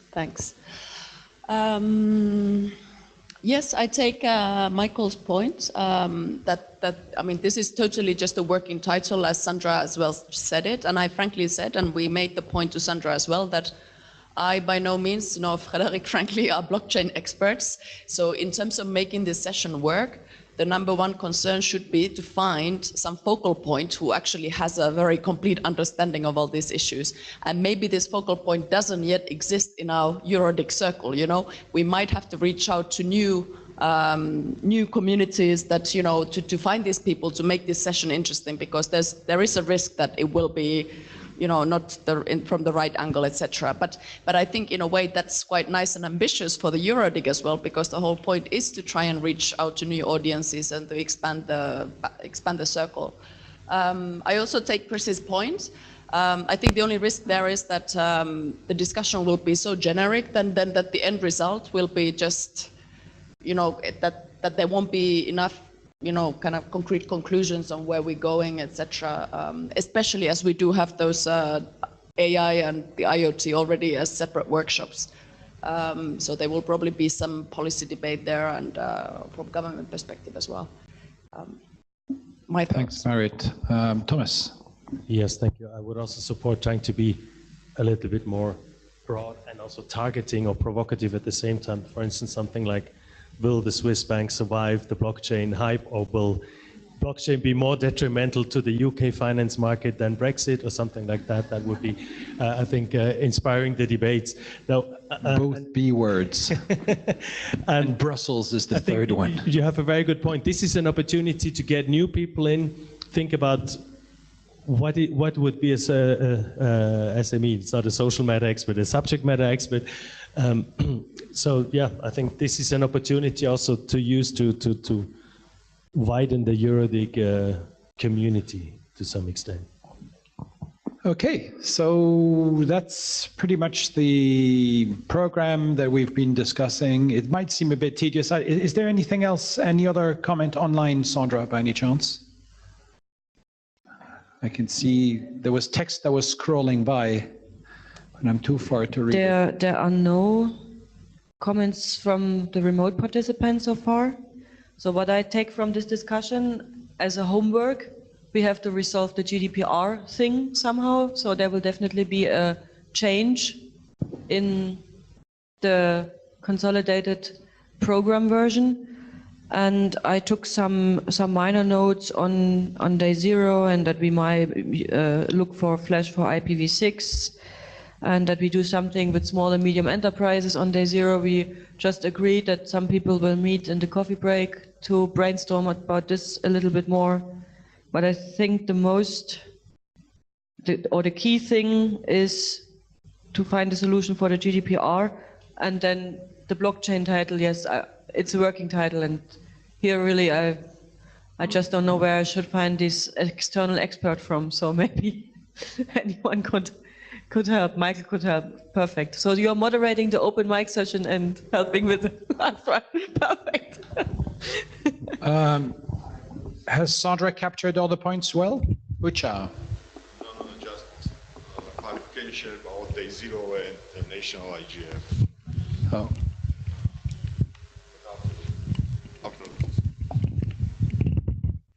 It's on? Just day 0, yes, national IGF. We just, how to say, I discussed this issue with my colleagues from our committee members about the time frame. As I told that we just need 2 rooms, yes, and half day, maybe from 9 till 4 p.m. That's it for national IGF, I mean for 4. But if space is not enough for national forum, so we can maybe move for previous day, but I don't know. Yeah, there was a question whether that would clash with the NRI assembly.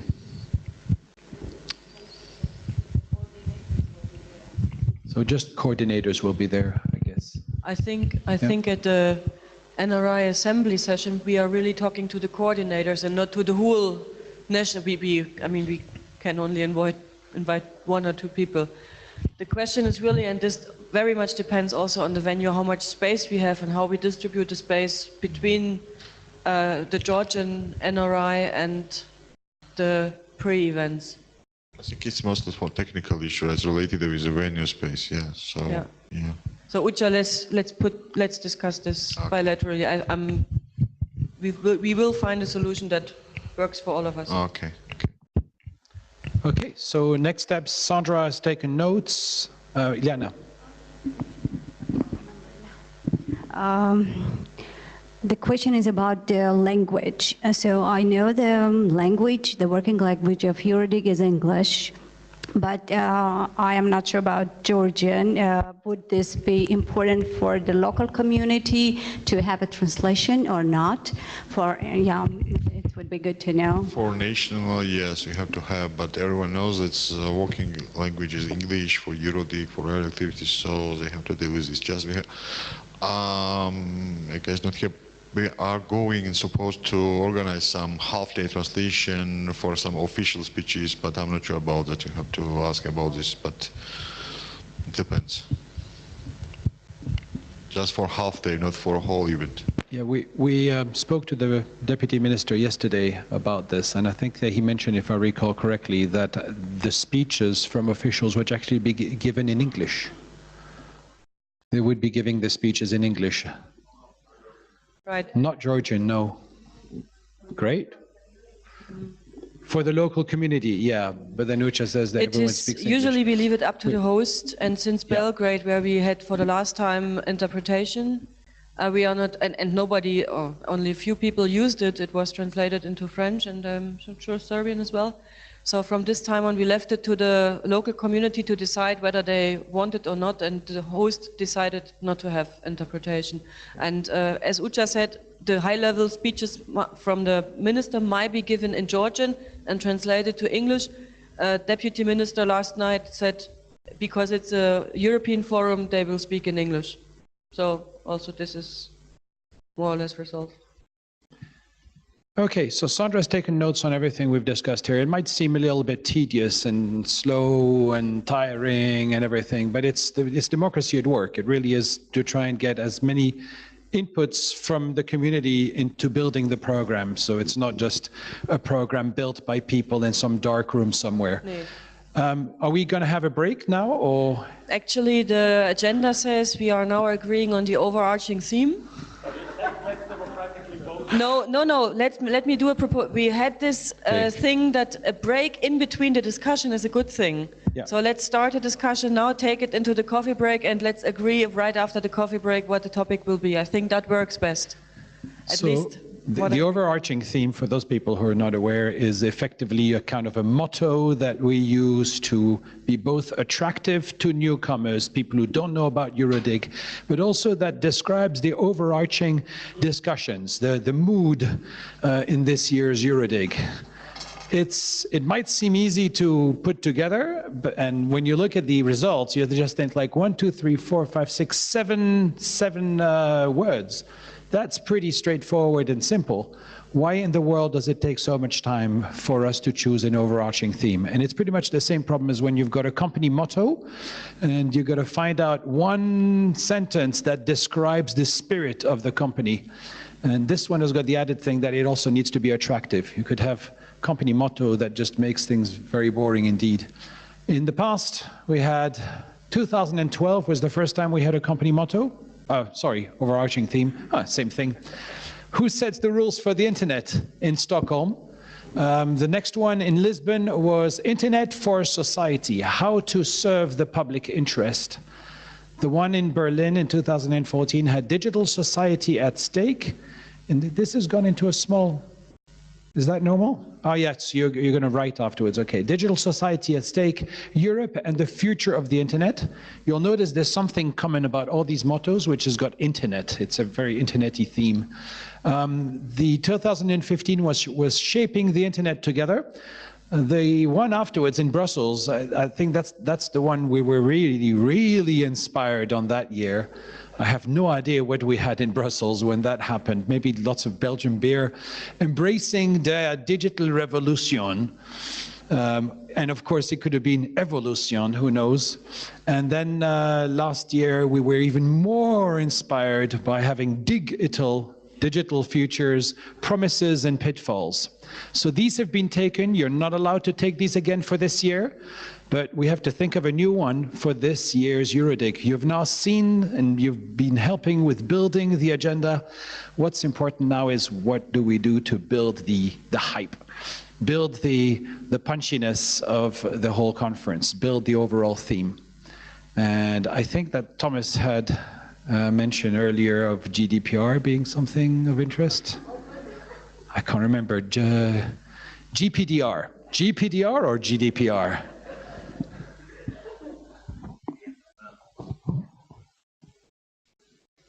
So, anybody wants to throw the first stone? Michael! Do I need a mic? Yes. Yes, you need a mic because your voice might be loud, but it cannot reach the rest of the world. Turn it on. Turn it on? Is it on? No, now. Emerging technologies versus society. If that's all fine, if we all agree, we can go and have coffee. Or contra. So that's quite a conflict versus society. We always had something very positive and everyone is happy together forever.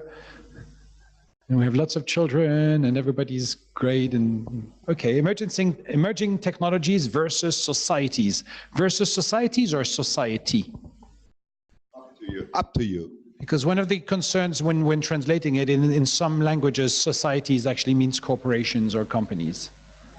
So, Adam, you're a very inspired Brit. I want a cigarette. Take two. Change versus to challenging society. Can I have a cigarette now? We do not bribe people.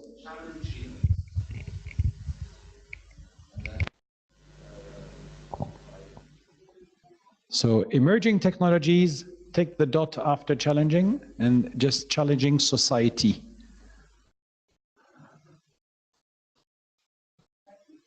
With only, no, it's with just a Y instead of the I. Society, emerging technologies, challenging society. Anyone else? Any Georgians that have some ideas? Which any of you guys and ladies come up with? This is your EuroDIG. This is your country. I mean, we could have something that might. Yes, please. It's all the mics have congregated here for a meeting. What are you doing here? You're dictating, yeah. Marriott has attracted all the mics and gone like, come over, come over. Okay. I was thinking we spoke a lot about that we have to move from discussing problems to solutions. So why not call it enabling a digital future, moving from problem to solutions? Or something moving Enabling a digital future? Yeah. Moving from... this is the German equivalent. This is German translation, der digital future. Jawohl. Moving from problem to solution. Future. The digital future. Futur. Moving from problems to solutions? Was that correct? Moving from problems to... Yeah, moving from problems to solutions. The other way around. Solutions to problems. We've already got enough of these. Let's walk backwards.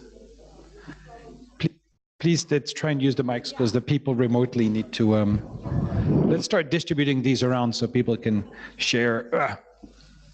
Just to use the same phrase, but delete the moving from, just keep problems to solutions, enabling future problems to solutions. It more sounds like a flow. We're changing the language to English, which would help. The auto spell is being very correct und richtig. Ordnung. Take Belize English. Oh, and UK English. Oh, I do like that. Thank you. Maybe we should check if Brexit is in the dictionary. Can't we move to Brussels English? Brussels English, yeah. Sorry, yes, please go ahead. Just shorten the same phrase, like digital future from problems to solutions. Enabling the digital future from problems to solutions. Just digital future, problems to solutions. It's like another version of the same. And then moving from in brackets as well. Yeah.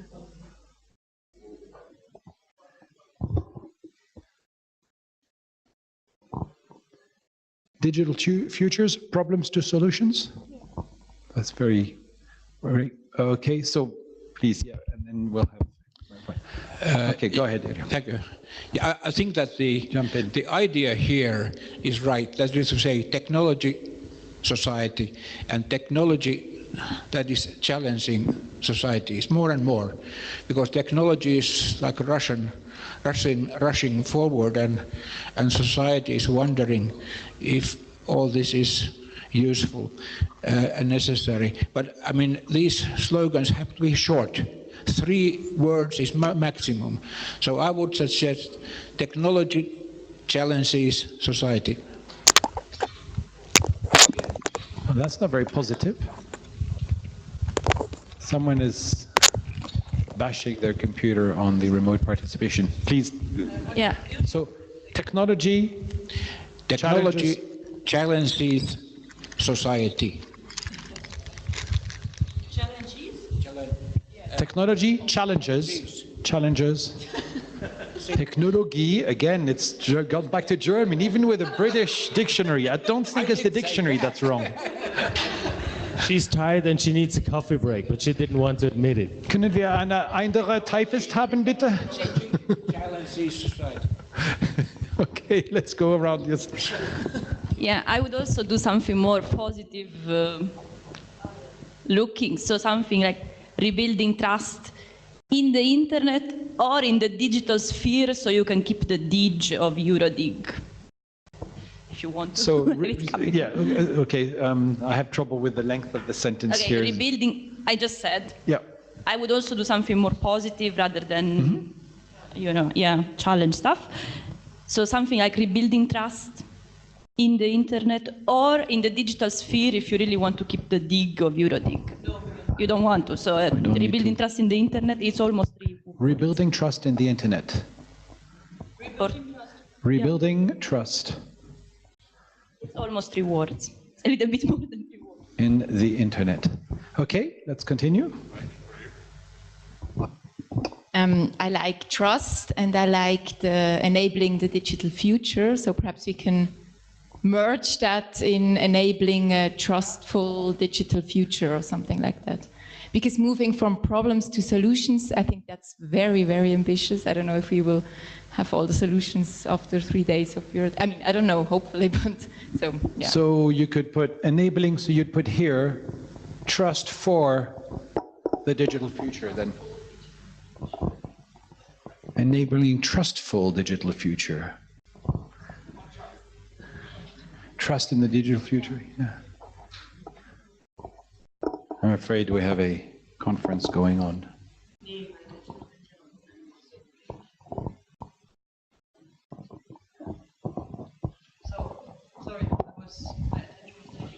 We noticed rebuilding trust in the digital future. So, enabling trust in the digital future. So you can add another set of brackets inside. I think that was the, we'll continue, yep. Hi.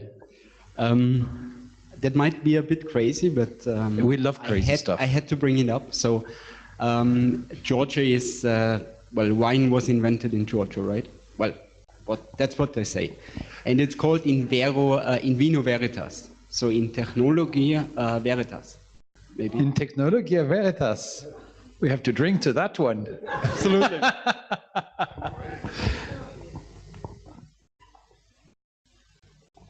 How's your Latin? In veritas? No, no. In technologia veritas. It's Latin. They don't use these, you know, the Latins are a bit weird with this sort of stuff. We had some more comments on this side. I was going to go straight across. Did you want to speak as well, or no? Mucha, or no? Giacomo. I'm in the middle, so fine. Can I? You may, please. I've called your name. What about, there is a European way to the internet? There is what? The European way to the internet? The European way to the internet. Just Wazi. Swaziland. Swazi. The Swazi way to the internet. I think somebody else. And just above, in technologia veritas. Technologia veritas, isn't it? It's not technology veritas. No, is it? Sorry. Technologia, yeah. In technologia veritas, GIA. They don't teach Latin in school in Germany? No? Okay. In France, they teach Latin, so.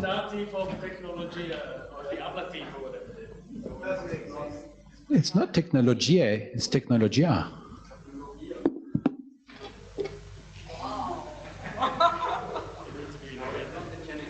It's not a genitive. There was no technology word in the Latin. No one can spell this. Of course there was a technology word in Latin. In technologium veritas? No, that's incorrect. Okay, so we've now moved a step further down, and now Thomas is at the controls. Okay, let's continue with anyway, we'll work out the things once we go through the whole list. So any other suggestions here? Michael?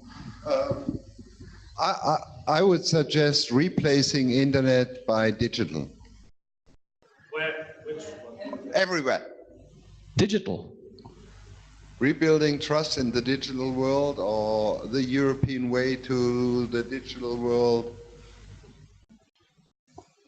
Because internet is a specific technology. This is so great. When you have a Swiss person writing notes, they write something completely different. I'm kidding. I hope Go and eat your chocolate. He's had too much chocolate. For those people who can't read it, because drink your Nestle. The internet is dead, RIP, long live the digital world, is Thomas's input in this. Okay, so Michael mentioned that we could replace internet with digital anywhere. So there are only a few places where there is internet still in there. Like this? Rebuilding trust in the digital economy and society. It's a bit long, yes, even with a red trust word.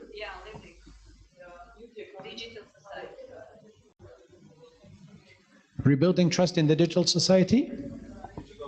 This is an American keyboard. Why do you have an American keyboard? No, it's not yours. Rebuilding trust in the digital society. In technologia.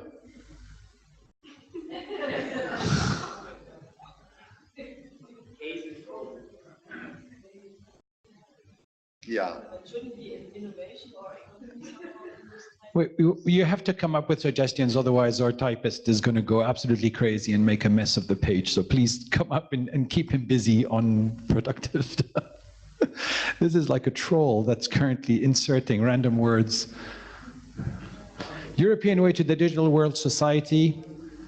So let's recap at the moment, and please, this is a brainstorming session. So even if you think it's completely crazy, suggest it. You know, there are tons of different ways. Did you want to say something, Giacomo? Ucha? No? It was quite similar with Giacomo's suggestion, but just for best or better internet, but no. So for those people who are joining, who are there remotely, and maybe somebody needs to read, can somebody check the messages on the remote? Oh, yeah, no, thanks for this. So we have emerging technologies challenging society, enabling the digital future, or yes, sorry, so it's a two sentence, sorry, two word, that's a bit long. Enabling the digital future, moving from problems to solutions, or enabling trust in the digital future, moving from problems to solutions, or the short version, which is digital future, problems to solutions. And then back to bigger problems.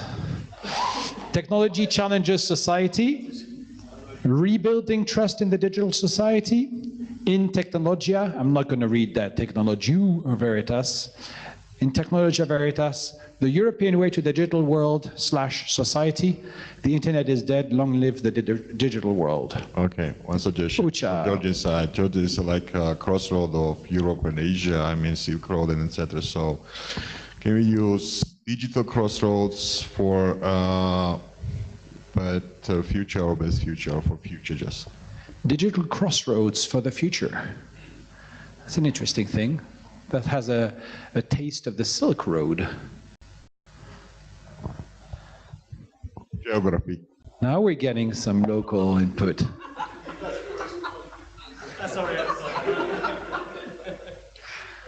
I don't know, we just hired him this morning and we had good references about him, but unfortunately for those who are not here, keep on rocking in the free world was what we just said. A comment on this, the European way, etc. Usually we mention that title in line with the European dialogue on internet governance, for instance, in invitations or in whatever we communicate.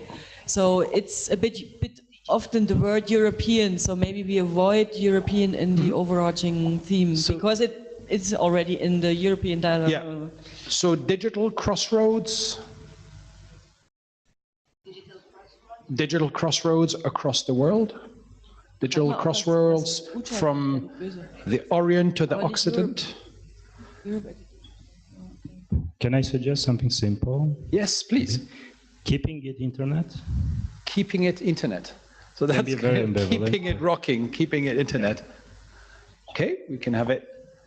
Keeping it internet.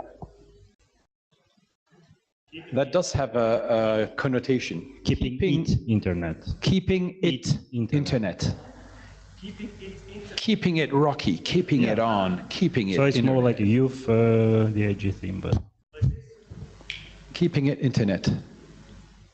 Okay, cool. Any other?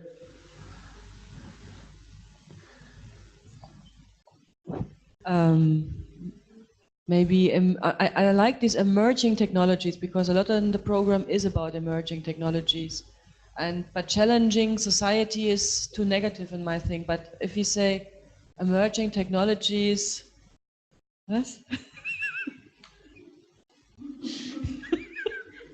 Emerging technologies at the digital crossroad is this, so putting those things together.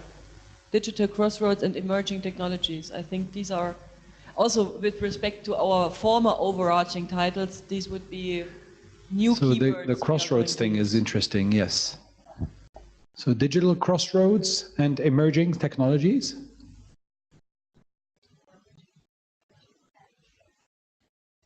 Adam, if you could pick up a mic, please. Thanks. I'm sorry, I'm not very good at this because we did a lot of these in the IGF, and I've done them in the Asia Pacific IGF, and it goes on for a long time.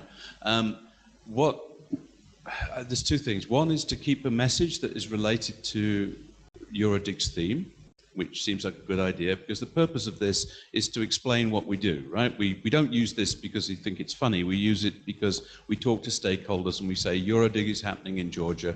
We want you to come. And they'll say, what are you going to do? Well, the European Dialogue on Internet Governance does this, and that should relate to this title and particularly to this meeting. So why not try and do something that relates to that? Otherwise, we're going to be here all day, and I think there's other issues that I know that I would like to talk about and raise and just move on from this, because otherwise an hour on this rather than talking about how do we attract stakeholders, how do we talk about the meeting, issues that we really ought to talk about, because I know from the retreat that I was fortunate enough to sit in a couple of weeks ago in Brussels, those are the issues we ought to be talking about. How do we get stakeholders here? The Georgian hosts have got very good ideas about how to get your local people here, but we need private sector from Europe, right? Private sector are massively underrepresented. It's not my stakeholder group, so we should talk about that and not worry so much about this, I think. As I said, I've spent at least 4 hours at a session at the IGF, Global IGF, doing this, and it probably says under there, Adam is being very rude and shouldn't do that. Oh yes, that would be the other one that we usually have to do. And at least we don't have anyone from China here, because they always come in at the end and change everything, don't they, Thomas? Thank you. So, sorry. Thanks.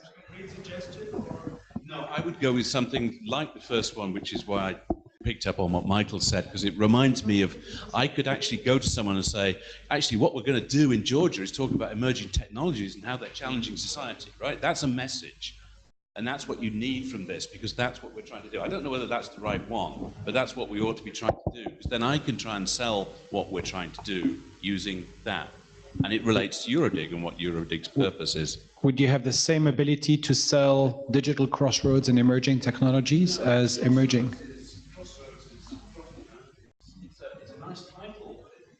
Mike. It serves a different purpose. You're talking about, what is a crossroad? I'd have to explain that further. We're talking, whereas the first statement stands alone as a statement of action. We're looking for an action. Michael and then Chris. I'm voting for a combination, creating trust in emerging technologies. Creating trust in emerging technologies. Okay. Chris? So, well, I would probably argue against that just because I think trust is one issue, but I'm not sure it sort of covers everything that's involved here. I actually, agree with a lot of what Adam said there about it's sort of the first one, emerging technologies challenging society, provides a very useful summary of why we're there. And I think what I'd say about that also is I understand people saying it's maybe not as positive a message as they want. I'm not sure we need to have a positive message in that sense. I think it's positive that we're coming together to address these challenges, but the reason that we're there is because there are challenges. It's not because we're coming together for the fun of it. It's because there are challenges that are coming from these emerging technologies that need to be addressed, and that's the point of EuroDIG. That's why it's important that people come. So I think I wouldn't put too much stock in sort of trying to spin that to be a positive, we're all happy and doing fun things together spin. Now, summarizing this between you and Adam is going to be very difficult. What is it that you wanted to say? I think the summary is go with the first one. Okay, thanks. That's emerging technologies challenging society. Yeah. Okay. Time out, I think. We're going to take a break now. People can still keep on thinking. Oh, there's someone online. Okay. Yes, Liana, please. Andrea said that he supports Chris' position. Trust in tech is not a paradigm. And Mark says that not challenges, but solutions to challenges. Could you repeat the first one? Trust in tech No, this is just a comment. I think it's not the title or not the theme, but Marxist is also creating, challenges, solutions to challenges.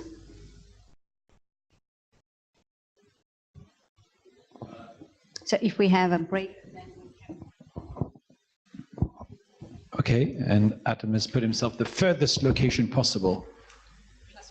I think solutions to challenges was an edit to the first one, so you could put it in square brackets in the tradition that we have, and so if you go up to the top one, it's solution to challenges would go right to the top, and then it gets wherever the top is. Further up, there's one more. No, that's just emerging technologies, solutions to challenges, or something like that. So it's an edit on the first one. I think that was the intent. Okay, and I think we're all pretty much fried at the moment, so a coffee will be helpful for everyone. Keep on thinking about those, and we'll meet again in how much time?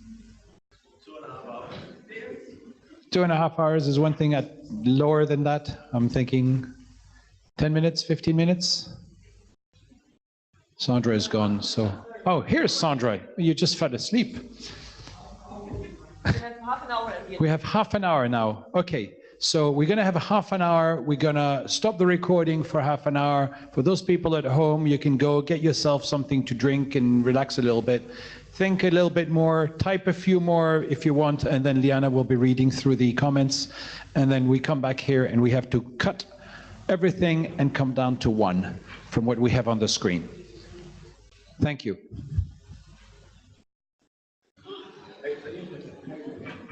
Make the internet great again.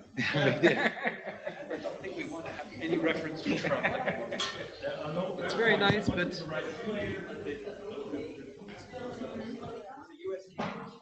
We don't have any Mexican words.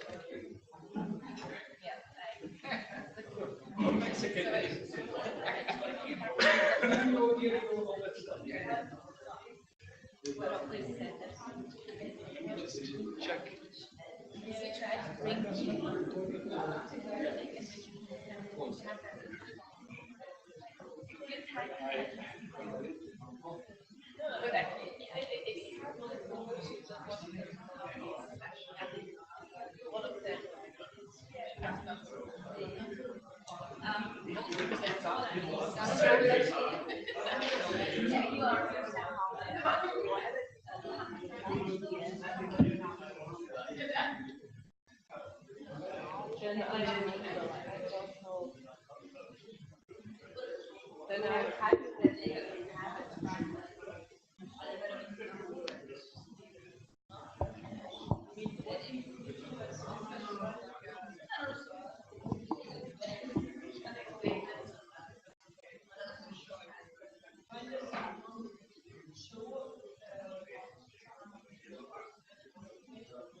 Rainer was already suggesting. Do you have any idea how we can bring in this?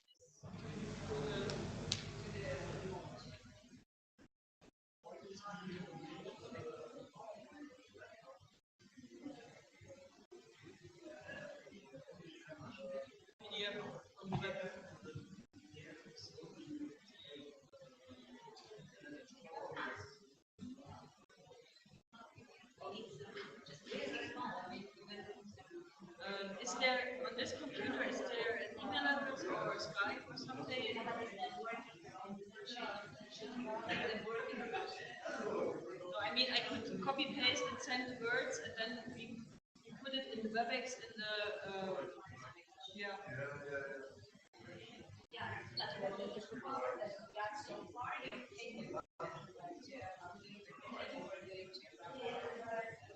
We are going to continue after that.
whiteboard. Yes, but the whiteboard it's not a working issue. You can't possibly. But they can still not work on it if I just share my screen. If I share my screen, they can not.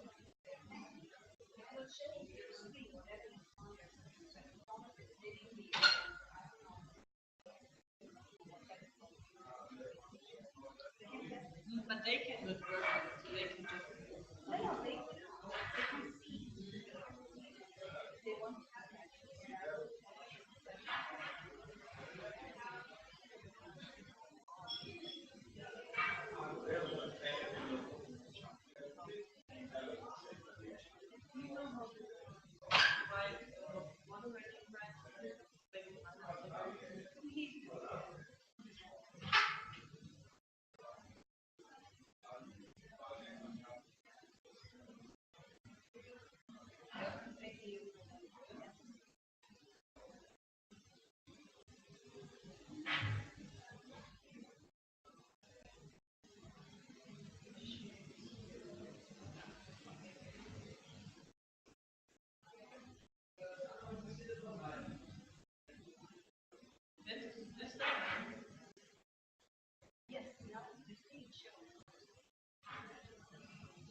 Cool idea. Thanks, Jana.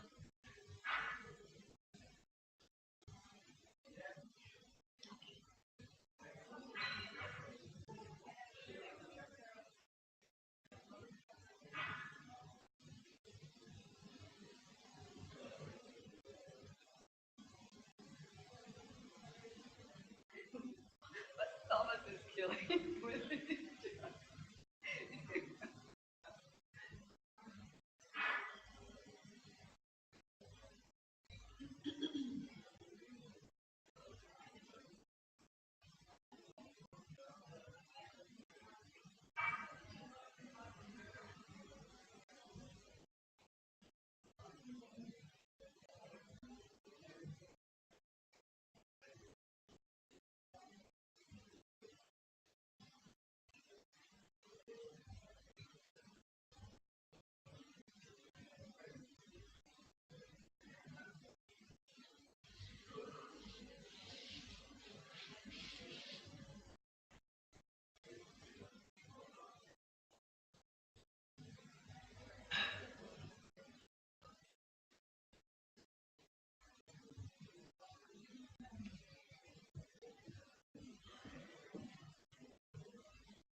Finding the back cover is not the solution.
These things multiply. Yeah, you have a lot to leave it for the moment.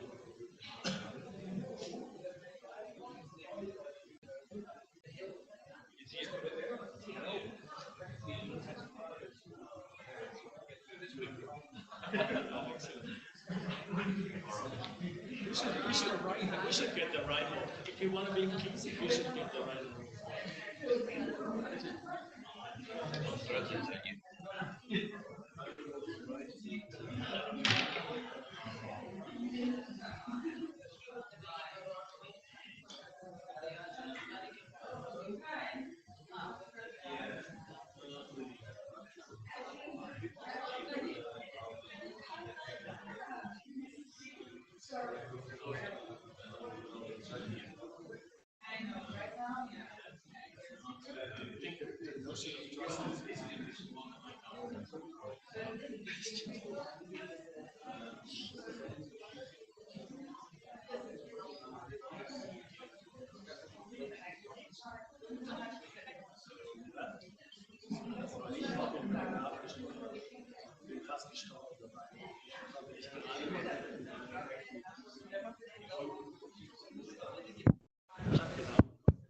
Okay, let's continue our discussion on the overarching theme.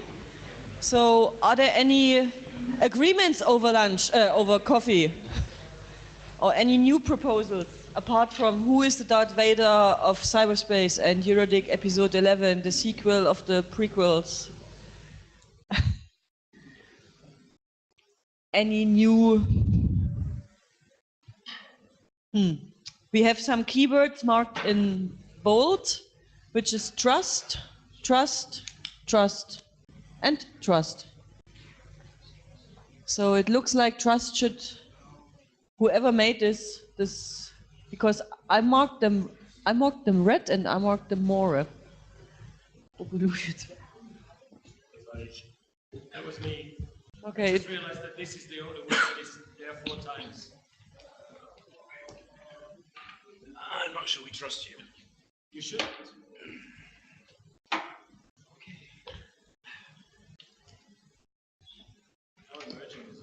Okay, I think the energy of this room is gone. We're back up. So now we have trust and emerging.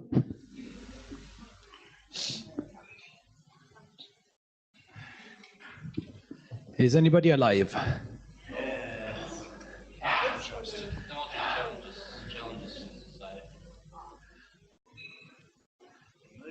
Okay, emerging technologies challenging society. So welcome back.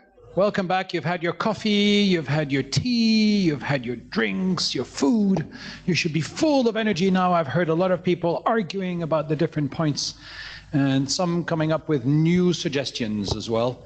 But we are going to have to start zapping some lines, as in delete, so that we reach one at the end.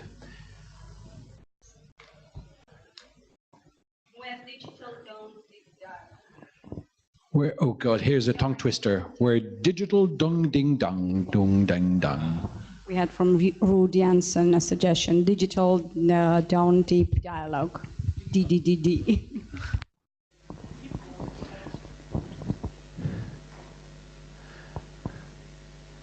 That's an interesting one. Digital dong ding duck dialogue. Digital dawn deep dialogue. That's pretty cool. The DDDD by Quentin Tarantino, yes. Okay. Now, I really appreciate having more suggestions, but we need to go the other way now if we want to continue. How much time do we have for this? 10 minutes, so let's start a timer.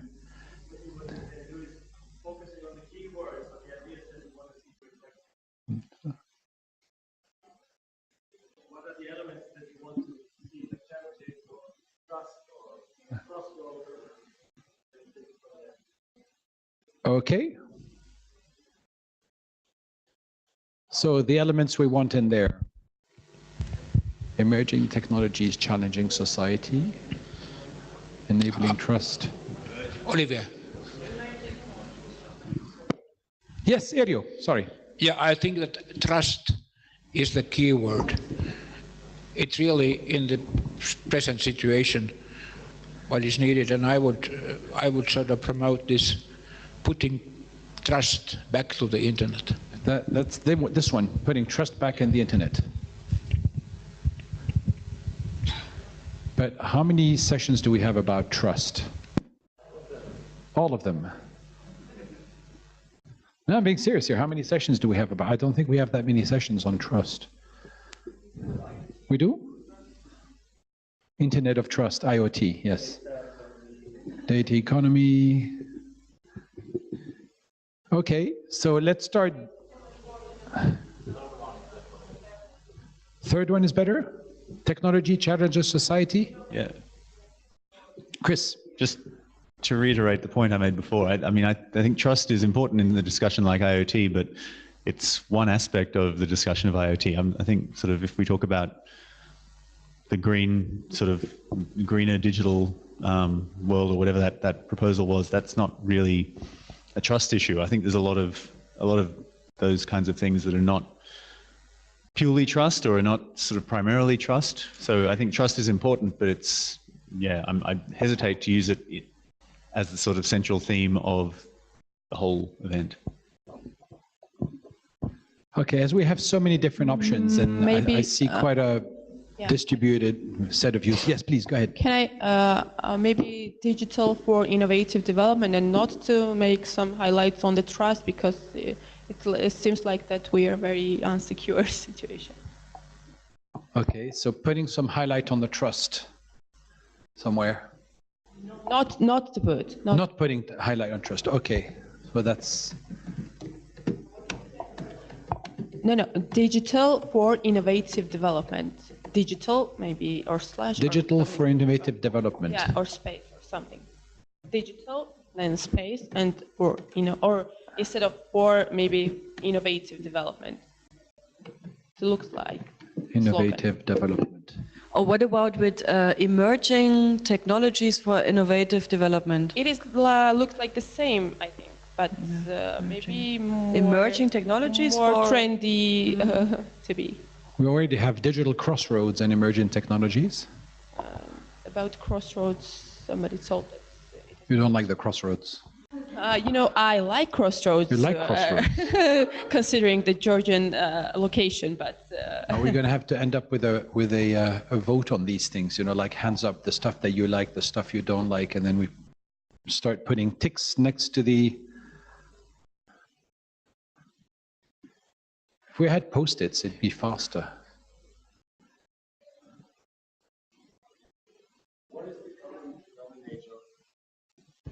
If we're supposed to have this as a title that is workable in one way, what is the common denominator of all the sessions? Where do they meet? Sandra, you should say. apart from the fact that we're all not in Africa and not in Asia.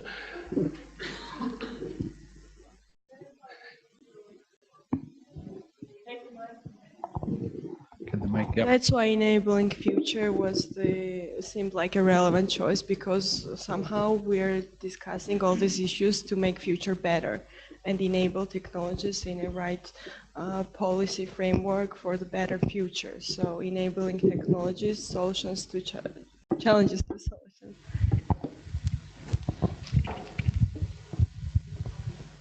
Yes, go ahead.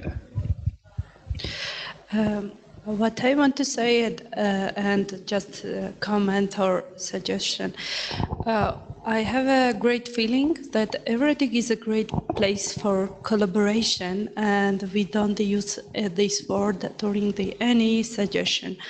So I think we should highlight this, like I just throw idea shaping digital collaboration or something, because EuroDIG is a great platform for it.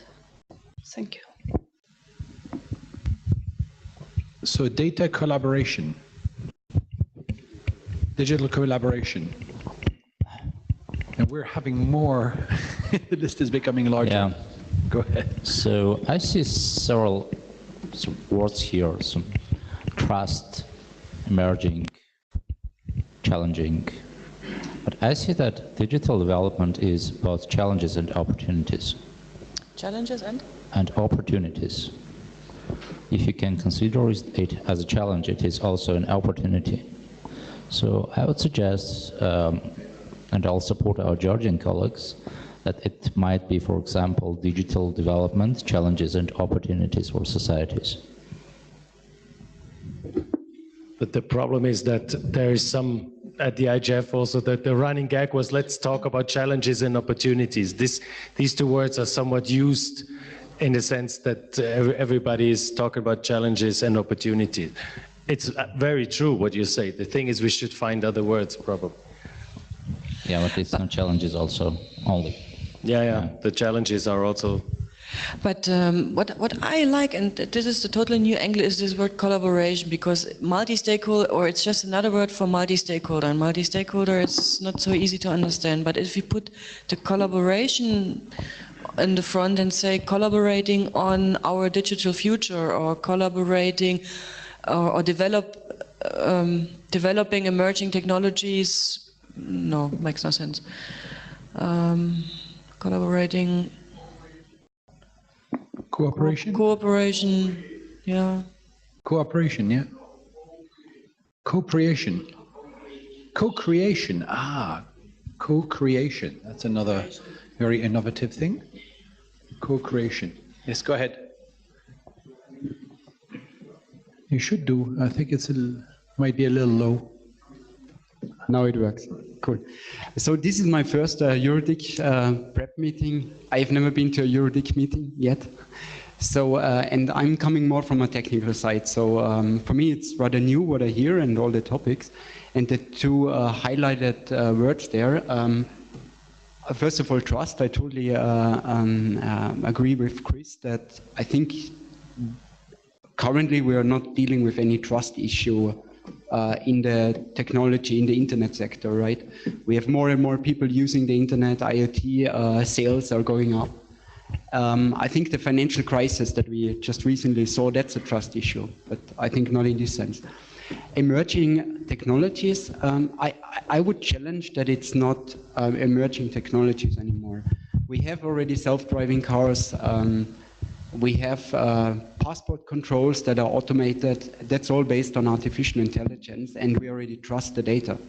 I think what I hear more as a common theme here is that legal enforcement is catching up with the changes that technology provides. So I think technology is running ahead, and right now society is catching up with these changes to make it bearable for the entire society.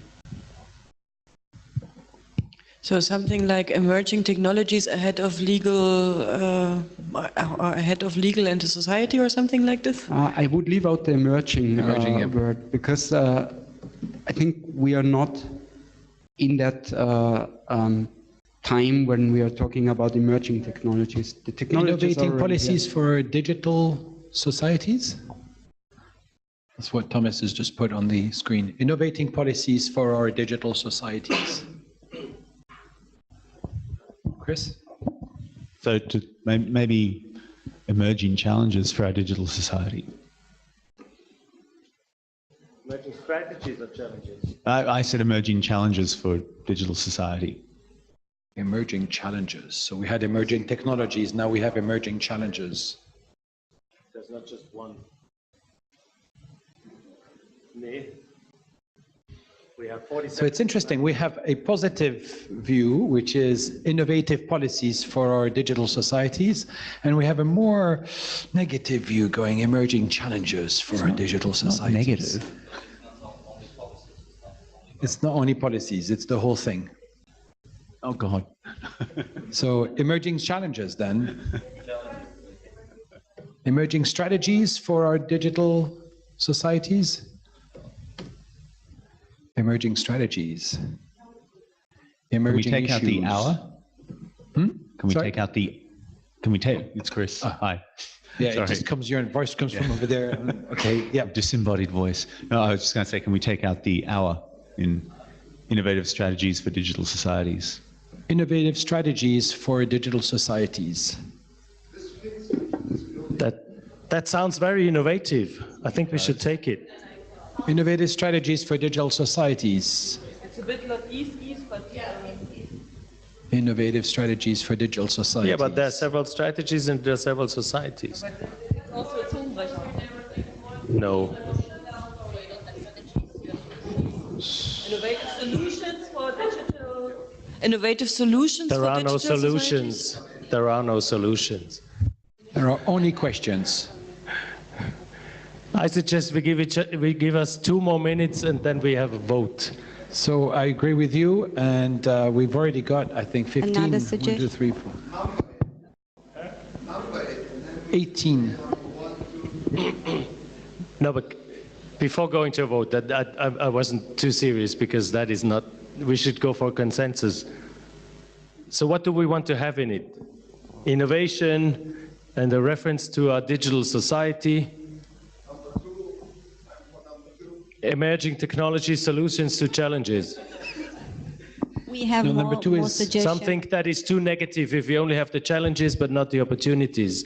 So we may have to drop the challenges, otherwise we may have to add the opportunity. I like the innovative strategies for digital societies. That would be something different for once, that we pretend to be strategic. Yeah. But that, yeah, why not? So we tried. We do have more on collaboration. Yes. Digital diligence dash let's collaborate. Digital villages. Diligence. Diligence, okay. Let's Digital collaborate. diligence. Let's collaborate. Let's collaborate. Digital diligence, let's collaborate. How does that ring for you? There's not that many smiles in the room. Can we maybe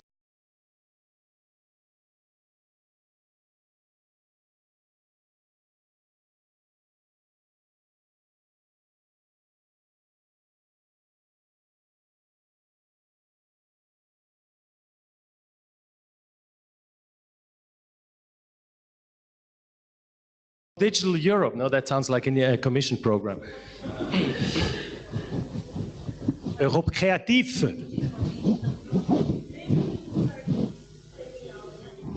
We're going to start deleting stuff. Yeah, that's a good idea. But it's going to take the same thing. You know, the more we delete, the more it comes up. So let's start getting rid of some of the points there. Emerging technologies challenging society, or emerging technologies solution to challenges. What? Oh my God. I simplified the choice. I can put it back. Hey, I saw quite a few smiles and people going like, you know what, this is great. So what about the mistake, which was just happened basically? Do we give it a thumbs up, thumbs or thumbs down? There's some up, there's some down. Okay. Chris, you wanted to say Can I something? just also say, I think in the past events like this, we've spent a lot of time on this, and we've sort of, at the end, come to a sort of rough consensus that the Secretariat should go away and finalise one. Let's not spend too much time if that's probably where we're going to end up anyway. So I think this is going back to Adam's point about, yeah, I think we're probably circling round something now, and maybe we can spend a few more minutes tightening that circle, but I don't think we need to necessarily come up with the absolute final. We do. Do we? We do. We will tweet about, it's announced, we tweet at 5 Georgian time the final title. So do we have a rough consensus on the second bullet here?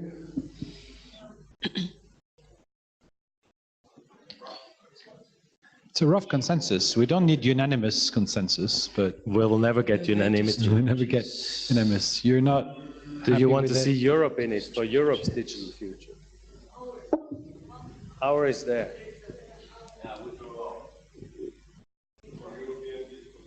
Innovative strategies for a digital future. Innovative strategies for a digital future. For digital future, yeah.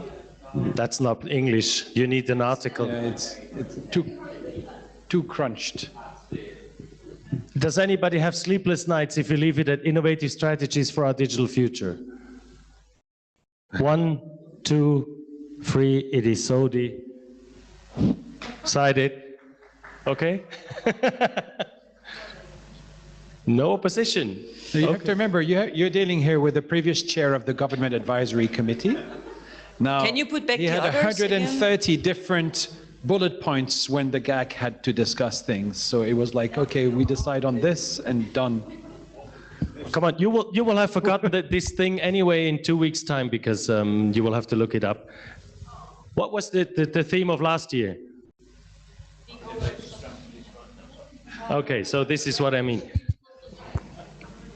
So let's have a look at last year's one to make, or the ones from previous years, to make sure it's not the same as the one from previous years. Last year we had digital futures, promises and That was a pitfalls. joke. I wasn't meant to repeat it. Just to say that we should not overestimate this and not give it too much. I think there's nothing in it that disturbs people, I guess, I hope, I suppose.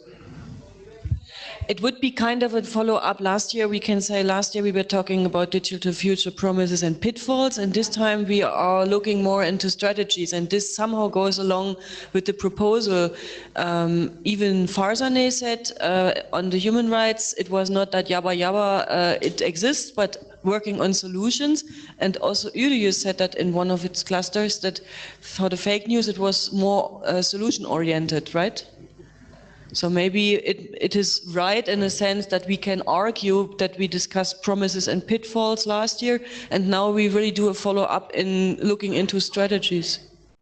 Pardon? Okay, so with this, I think we move on to the next, and I hand back to Sandra to go to the next agenda item. So is this the title? Yeah, we do. Yes, the hour will stay. What?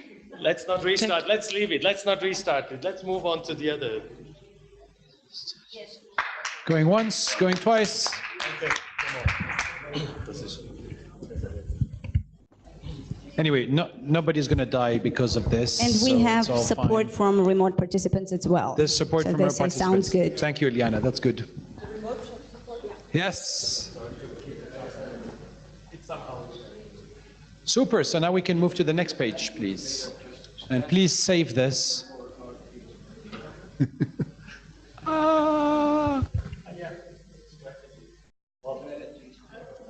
Now we're moving to the next thing. I think that's... Session rules and principles. And that is Sandra. And I might sit down. Many, or not many, but some of you did already ask during the break, so how do I get involved? Whom do I contact? Can you put me in contact with XYZ? Yes, the Secretariat can. I mean, we are, of course, always office@EuroDIG.org. We are always there to connect you to someone. But at some point, we tried also to kind of automatize this process so that you can easily get in contact with each other. And here we introduced some mechanisms how you can contact each other. As I said already, all the sessions which are now in this draft program that will be consolidated, and we will know by this about the final program by mid-February. And in mid-February, this program is still this kind of high-level program. We don't know the final title, we don't know the subtitles, and we don't know the org teams yet. This is from this point, from mid-February, this is going to be developed. And here we will start creating org teams. There are various roles, various roles in this org team. Oh.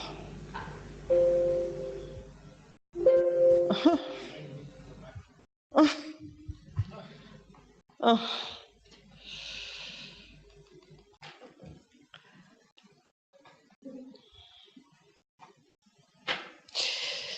That's difficult. Why is this not working anymore?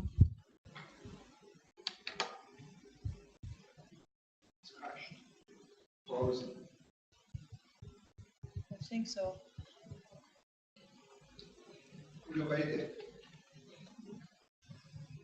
need to go to slide number 24. But it's frozen here.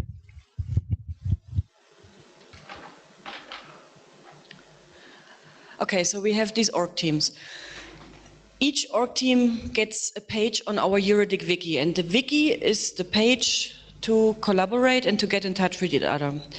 For each session, we will set up a mailing list, and this mailing list is published on the wiki. And they will have functional, like plenary 1 at eurodig.org, workshop 2 at eurodig.org. And you can easily subscribe to that mailing list by going to the wiki directly. And there you will be in contact directly with the focal point, with the subject matter expert, and with the org teams. For the org teams, the focal point will then organize various calls, and the discussion will continue on the mailing list. And this should be, in the ideal case, available on the wiki, so that people who come in later to the process are then able to catch up and to see what has been discussed, so that somebody who is new is not reopening Pandora's box, which has been already closed. Our roles that are in such an org team is the focal point. I mentioned it already. So we have the focal point here. This person is responsible, and this is in very close cooperation with the EuroDIG Secretariat. The focal point coordinates the org team, cooperates with the EuroDIG Secretariat, is responsible to submit a report. I come to the reporting issue later. Keeps the deadlines. We will have deadlines when we need the moderator, when we need the final title, when we need the session outline on the wiki.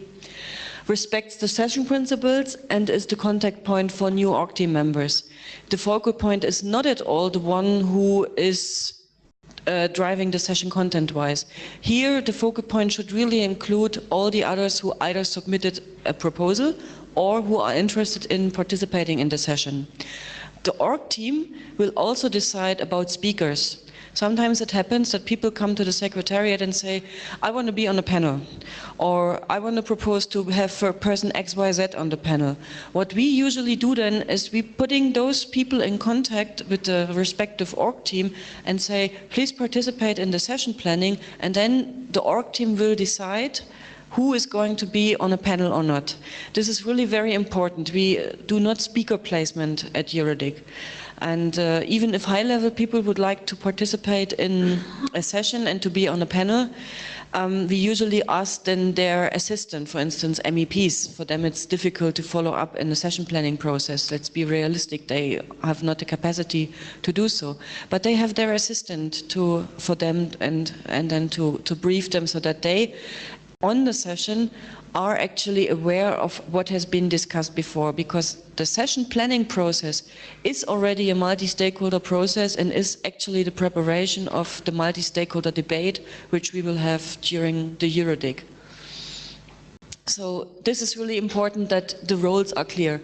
And then we have the subject matter experts, those who presented the categories today, and they are actually looking at or helping, assisting the focal point and the org teams, but they are also looking at that the session principles are kept.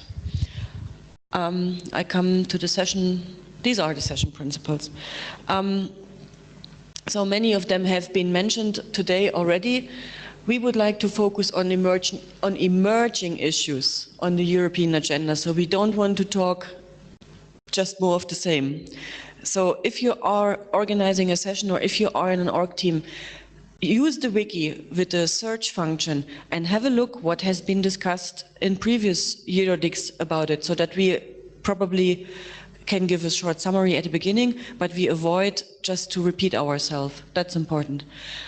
Then also other than today, where we had a PowerPoint presentation, this is nothing what is EuroDIG like. We really would not like to use the people PowerPoints with 15 slides or more and then clicking through it and explaining. This sends your audience to Facebook straight away, and you don't want to lose your audience. There might be cases where a visualization, an overview or a movie or something makes sense in a presentation, but these are maximum 2 slides or something like this. But we don't want to have people clicking through 15 slides, and maybe for the educational track this makes sense, but not for a multi-stakeholder discussion. Then we also say for plenaries, not more than 4 to 5 panelists. It was again last year the case that we had 10 panelists on a workshop, and that's really, really difficult. I mean, just imagine 1.5 hours, 10 people, each 3 minutes. It leaves not much time to involve the audience. So if you are in an org team, please keep not more than 4 to 5 on the, and we will provide chairs only for 4 to 5. If you add a 6th, there is no chair available. That's the way we will probably do it. Also, statements, they should prepare your speaker that they should focus, that they should do punchy statements, they should provoke. We want to establish a controversial discussion, not just sessions where everyone agrees with everyone and then go out together and that's it. Also workshops. We will have different setups for workshops and for plenaries. Workshops will be hollow square or round table discussion, while plenary are probably theater style. Sometimes it happens that a workshop is organized like a small plenary with panelists and so on and so forth. But we all know there are quite other opportunities to organize a workshop with totally different formats, fishbowl, World Cafe, controversial debate, or whatsoever. I can just share an experience in 2015. There was a person from Bulgaria, first time at EuroDIG.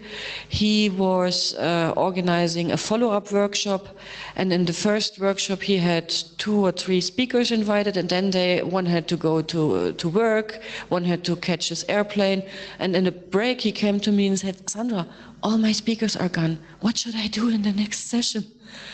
And I quickly brought him just together with anyone else who I knew was dealing about this topic. And then after this session, they came back to me and said, "Sandra, this was much better without any speaker, because this really fostered a dialogue. So don't be shy to organize a session even without any speaker." And we had even plenaries in Belgrade organized without any speaker, just 2 moderators involving the whole audience. And I think the venue, which probably will be confirmed, the Rooms Hotel, offers this opportunity to be as inclusive and work without panelists. Then, of course, stakeholder, gender, age and geographical balance. That's a key issue also at the IGF. Remote participants to be included. And what has been a good thing, introduce a timekeeper, because sometimes people, when they speak, just as me right now, I would also need a timekeeper that I'm talking way too long. Are there any questions so far on these? Giacomo, please.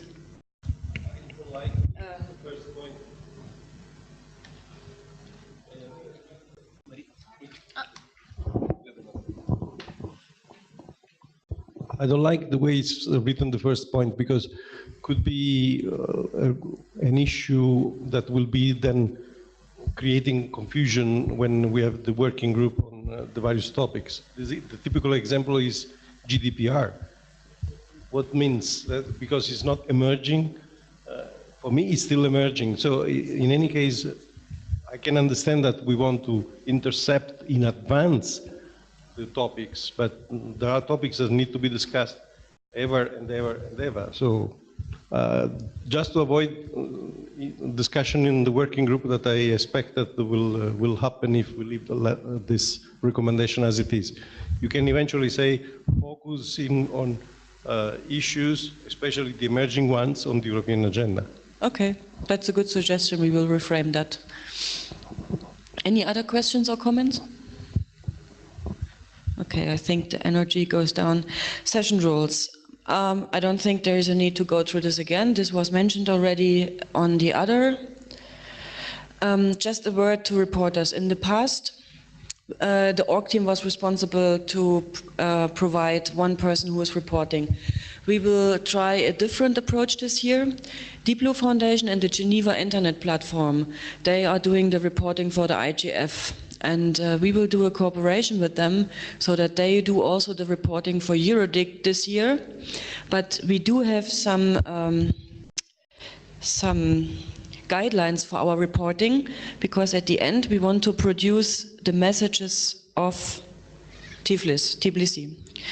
And you can look at this brochure from last year from Tallinn, and you will see that for each session you have one page where 5 bullet points are summarized. So what we not do is writing down pages of reports of a session. We really want a very short, snappy overview about what has been discussed. These key messages should be in agreement or in broad consensus with the session participants. So to say that not the reporter is giving a message in the wrong way where the audience does not agree.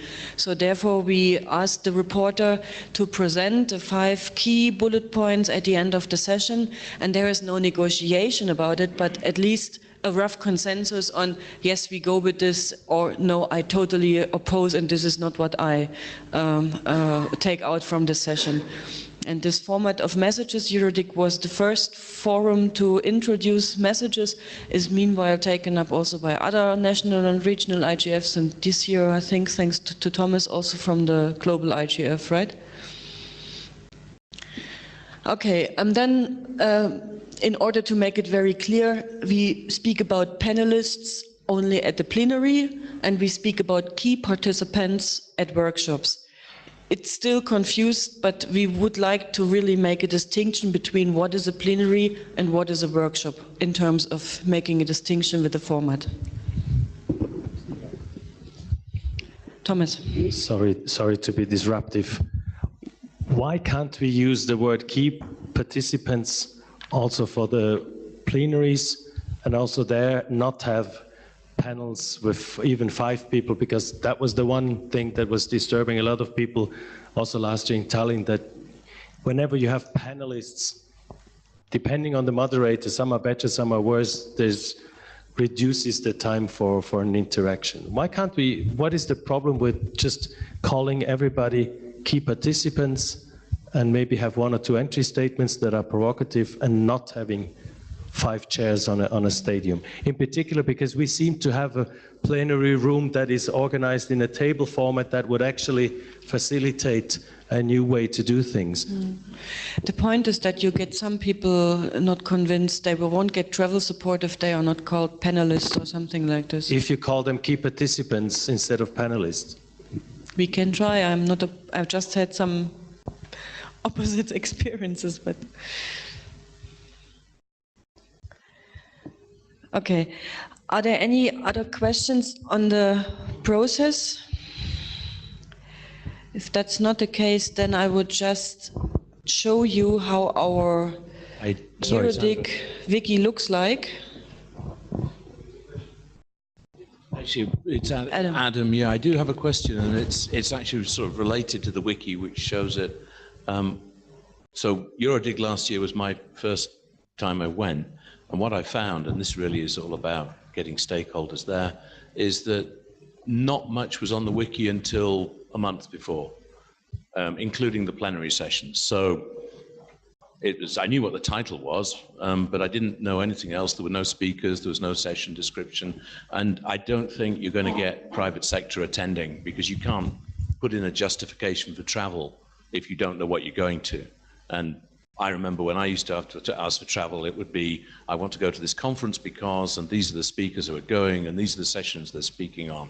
And if we are not getting this stuff up until a month before, then it's no surprise that certain stakeholders are not represented. So the wiki page using view history shows that, and it's very easy to criticize because I wasn't involved with it.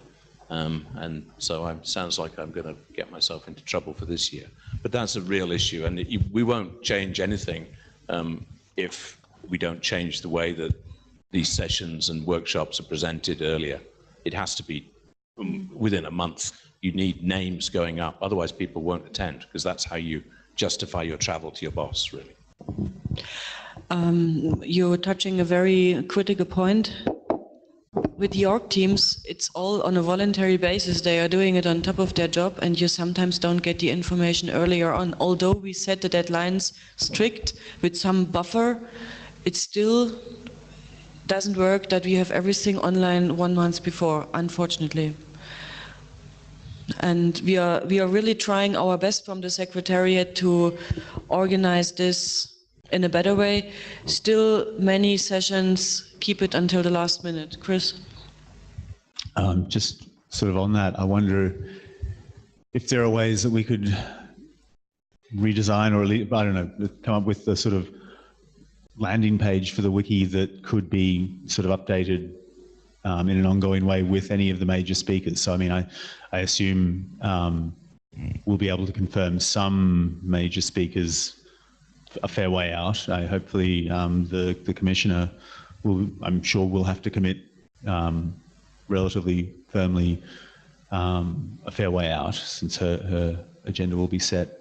So if we can sort of have a landing page that highlights those speakers, and then, I mean, look, there's plenty of people either in this room or sort of that we know will be there and will be on sessions that we could also mention perhaps. So maybe it's just a matter of presentation rather than sort of necessarily having to have all of the details of who's speaking on what session and everything done on the wiki.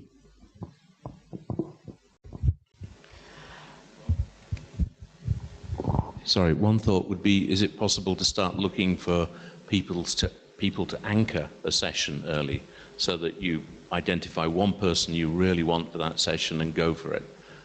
It goes against some of the things you were speaking about as the organizational principles, but to look for somebody for every session to at least anchor it, so that you've got someone to build a session around, someone who's a known expert, a name, someone who's attractive, someone who sort of does that. It doesn't sound like you do that way.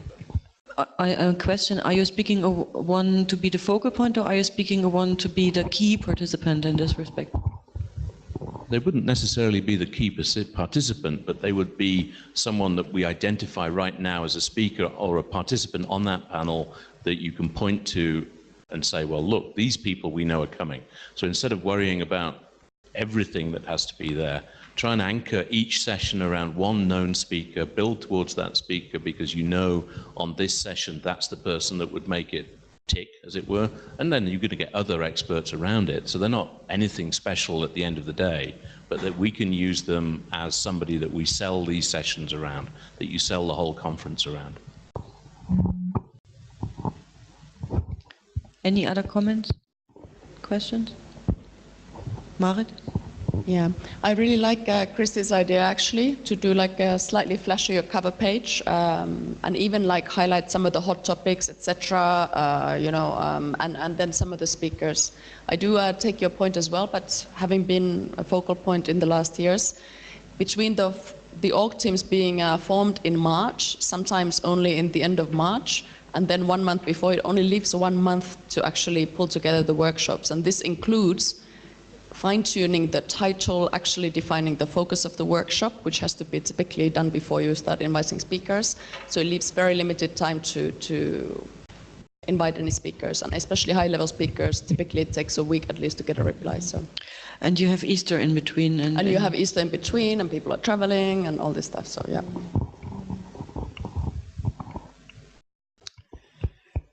Okay, the high-level program, Chris and Marit were mentioning, this is the one from last year. So this is the whole program at a glance, including the pre-events. And from here you can then navigate to all sessions. And the subpage for each session looks similar. You have the title, you have the same content, a session teaser, keywords, session description, format, the people who are behind the session, and also the key participants.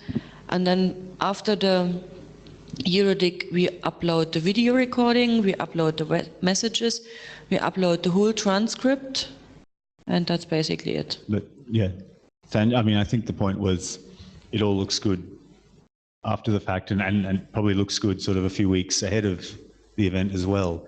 It's just, it's not very useful to use as a sales pitch if it's not there several months in advance. And then your point, which I think is also well made, is that this has been done by volunteers. We're not really going to be able to institute a sort of strict regime about this, as much as we might tell people that it's important and they need to get it done. So possibly we need to just look at ways to perhaps use this differently that builds in both of those factors. Olivier?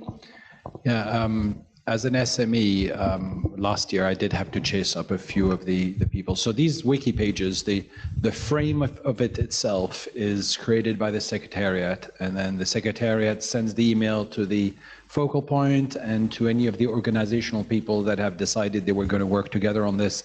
And then it really is down for them to work with each other. There's also a mailing list by which they can talk to each other. Some of the focal points and groups didn't use the mailing list. And so it's very hard for the SME to know what's going on because they just send email to each other and then we really don't know where we are. So I would really urge that this year the Secretariat is very strict with the people that are leading the development of the workshops and making sure that by a certain date there is a minimum amount of information that is already on the wiki that you can then take and build and put on the main EuroDIG website. I agree with Chris. I don't think these things are navigable by people who might be interested by EuroDIG. You're not going to sell food in a restaurant by taking pictures of the kitchen when they're chopping the chicken head, or whatever, when they're doing things in the back. So you need to have a front-facing site, and this really is for those people that are organizing the things together. And you have to make sure that in order to reduce your amount of work, you can take the input from the wiki to build the main site. I'm just looking for my bag because I want to take note of that. I've hidden it behind me. If I can just say, I mean, I think Olivier. Thanks. In a way, there's two different things here. I think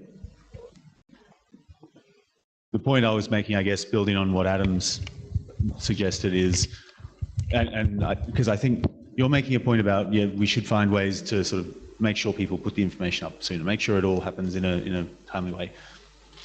That's also something valuable, and I think we should do that, and we should think about how we can incentivize that and motivate people to do that and everything.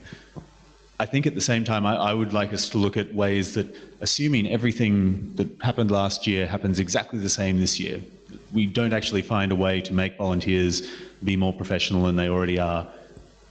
We should think about ways that the Secretariat and maybe those of us sort of more involved can use what we're going to have, what we hope we'll have, without anything sort of further to build the kind of promotional material that we need. I think that last year the Sergeant at Arms was Wolf Ludwig. Wasn't he the one with the spear or the big stick and going like contact and go, okay? No, it was actually Claudia. Claudia, okay. So is Is she going to continue this year and be the sergeant at arms on this? No, she's not continuing. We agreed, meanwhile, that Rainer, because he is maintaining the wiki anyway, and he will help org teams if they don't want to edit the wiki themselves, so he will do the upload. So he will chasing after the org teams that, and myself as well to a certain extent, and hopefully Wolf, that they are doing their work. But what Chris is asking is, what is the plan B if none of that works? If it's not significantly better. Take the mic, please. Or just if it's not significantly better. I mean, I think, as I say, I think even last year, you know, by the time we were a few weeks out, people would, it all came together. That's fine. Okay.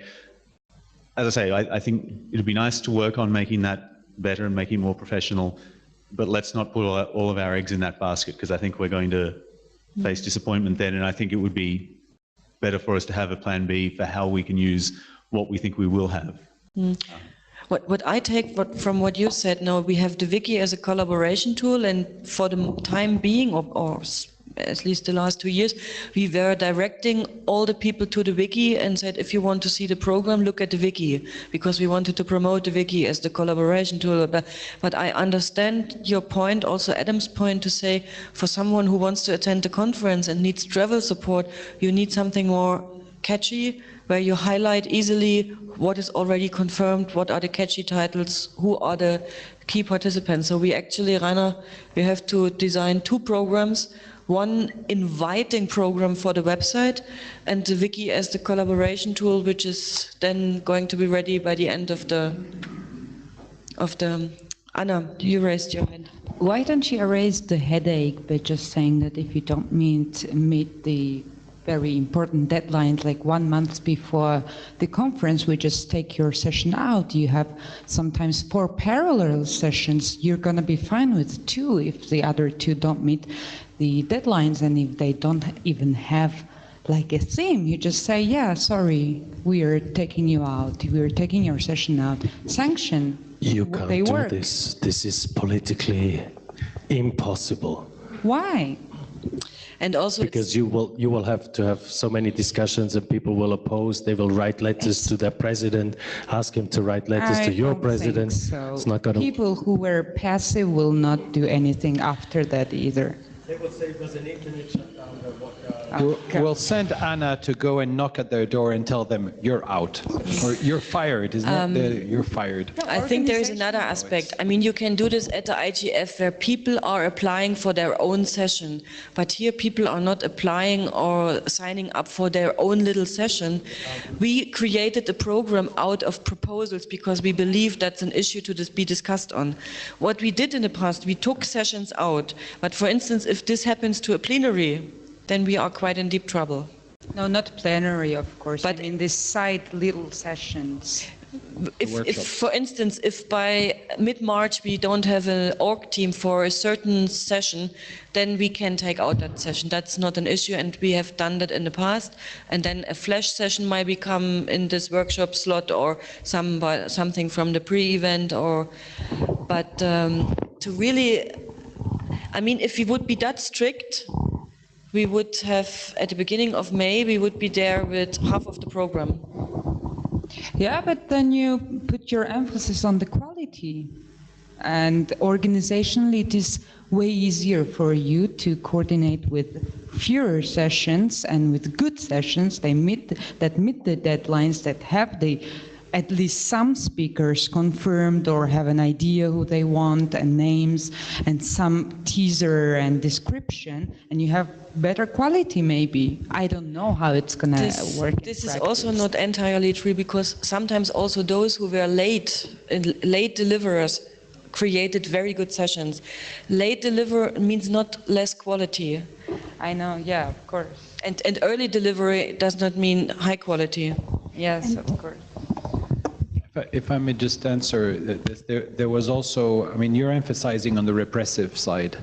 And I think that the way that we've done things in the past is to always emphasize on the promotional, productive sort of thing. So yes, there have been a few cases that I recall where the org team didn't do anything, or something really went wrong, and the secretariat jumped in, brought in a few more people, more as a supportive measure, and so they didn't say you're out, or, kick some people out and put new people in place. They just brought new people in there to try and give it more air, to actually pick it up from where it is, or boost it from where it is. Sometimes the yes, subject but matter imagine experts. how much of headache it is for Sandra that it's never been easy. I know, but parenting should stop at some point, And another note is just about what about the sessions that they do not have key speakers, so that we have all the participants have their sayings.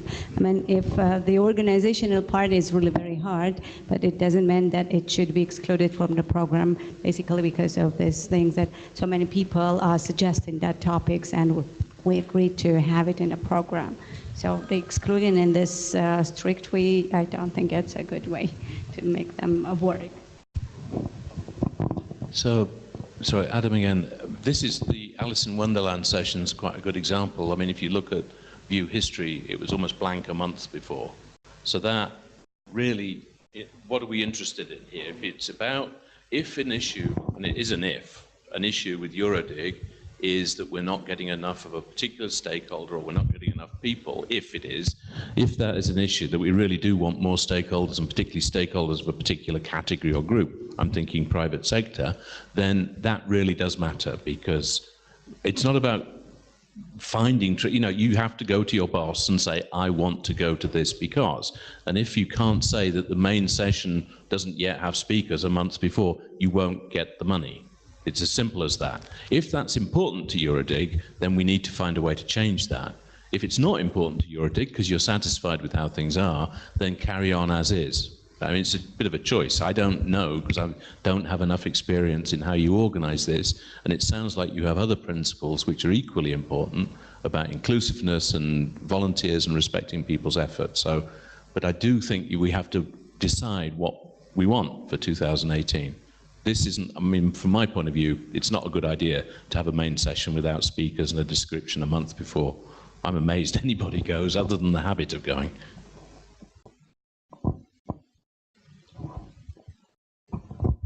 Other questions or comments?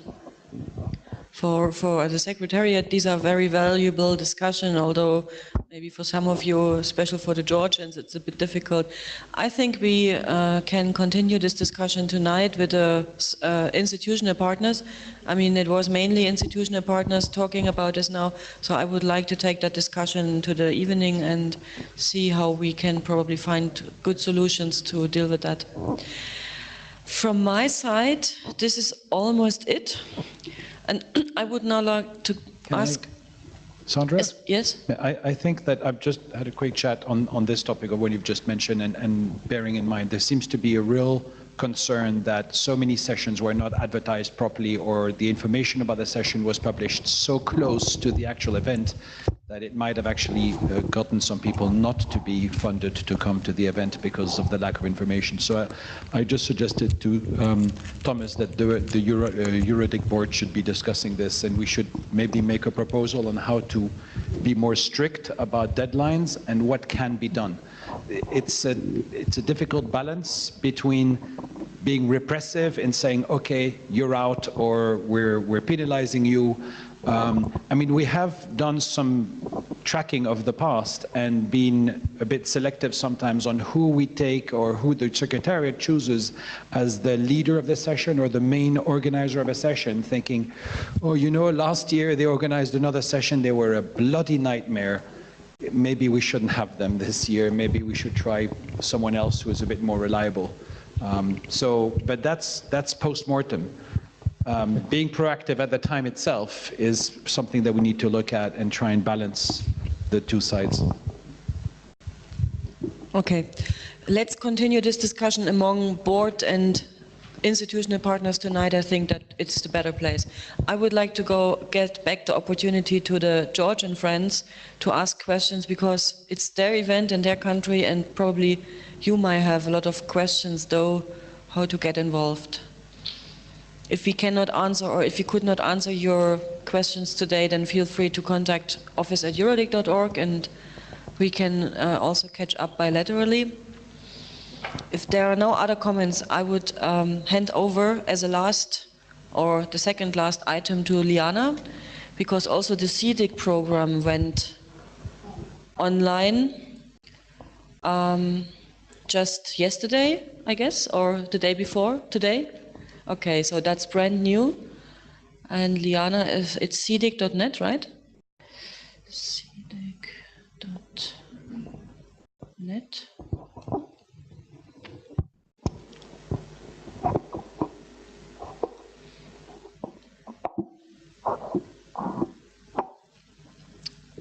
CEDIC draft program.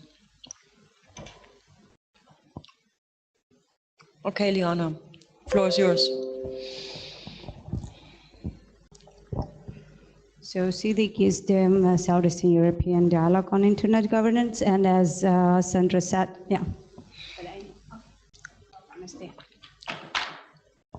And as Sandra said, we are the little sister or little brother of EuroDIG. We are very happy that we have such a good collaboration and support from EuroDIG.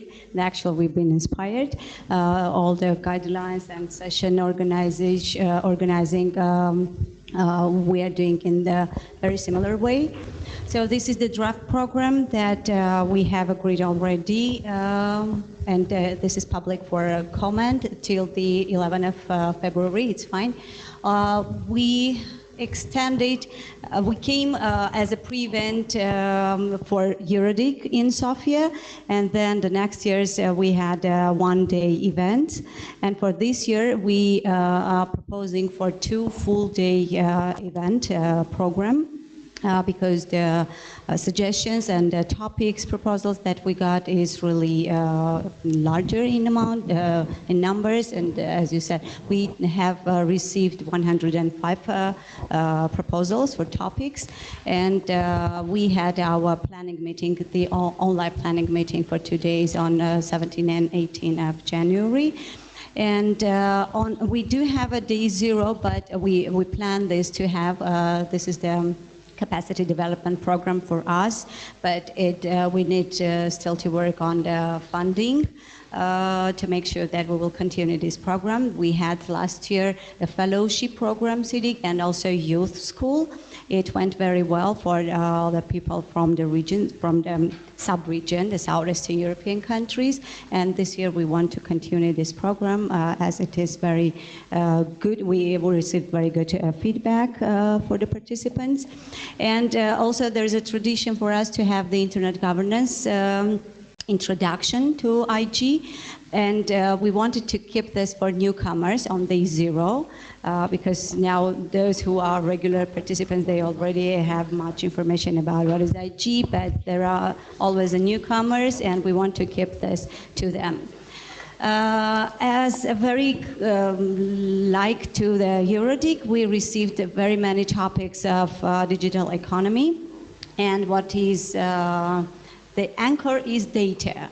So for this year, we received the topics. We anchored it, and the headlines, if you see, we do have there, everything is connected to data, data governance, security is there, economy, and human rights. So this is for the first day. We have named the session, but it doesn't mean that it will be a plenary or workshop. It is up to the org teams, which we are going to call for the org teams together, and it's up to them to decide of the format, actually. But we have decided on the timing of the sessions there. So we will send it and try to have the org teams. And what is innovative for this year program? It is the World Cafe format, and we put that in the end of the day, both days actually, on the first one and the second day. We will have different topics giving to the focal or the experts of that topic, and they will pick a team. Like for this data and rights, they will have a freedom of expression and access to information, children's rights and gender rights. So someone will be sitting there, and all the participants will go around to the room, and they would have share their views and learn about that topics. And securing data, we are proposing to have some crypto party, like crypto is very digital currencies and blockchain is there, so we are going to have some crypto party. But this will be an informal gathering. The discussion, which will go as a party, and we do have a second day, if we can call it that. As you see, the same is here. Everything is connected to the data. And we have lightning talks as a format, suggesting format about IPv6 and ideas, which is very, very relevant to our region. We do have these continuous discussions on IDNs. And last year we had the survey on IDNs, and we want to have the update actually on this topic, what is going on the region and what are the developments. And all the things on the topics we have said, this is much about it. And the closing. And we pay much attention on the national IGFs and youth IGFs, and this is similar like an RISE gathering.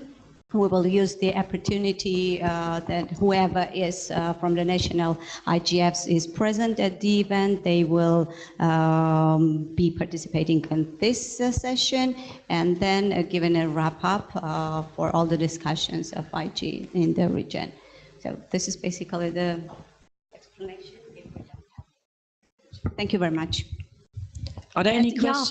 Yeah, for the venue, actually, I forgot to say, on the dates, we have it as the 2 days is 23 and 24 of May. And by the way, about the GDPR discussion, it will be in Ljubljana, Slovenia. And as the GDPR discussion, it will be right on the eve of coming into force. So it will be right at that moment to discuss it. So it's not the first one, but on that eve of it, we will have more discussions on GDPR as well. And we have said that, well, Marit said that in Brussels, people are fed up with these things, etc. But actually, in many other countries which are far from EU, it is kind of new, and they need to know. And actually, not only what is the GDPR, but what will be the implications, etc. So we're going to discuss this topic as well widely there. So it will be in Ljubljana, Slovenia. You are all welcome to be a part of our program, to be participant and contributor. Thank you. Okay, thank you very much. Any questions to Liana, now that we have her here? Okay, so let's have a look at our agenda. I think we managed everything.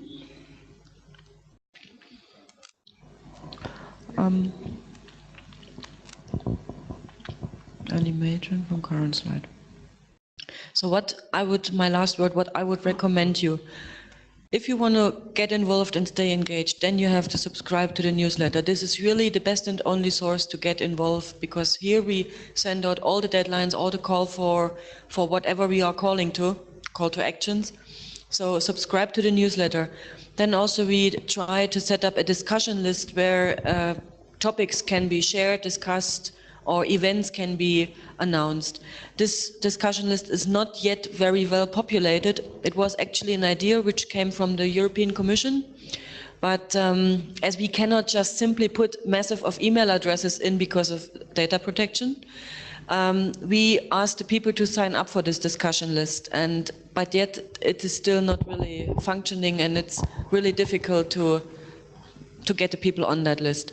And then we do have a curated newspaper where we automatically summarize what is on the internet, on internet governance so far, and this comes once a week. You will find all these 3 subscribing opportunities on our web page under About and Stay Informed or News. So I really invite you to sign up for this, and especially for our newsletter. Giacomo, I've seen you take in the mic. You have something? Yes, probably I missed something, but it's been confirmed what it will be the venue? More or less. It was confirmed already as the rooms hotel, but there were some technical concerns, and unfortunately neither ECA, they are just coming in.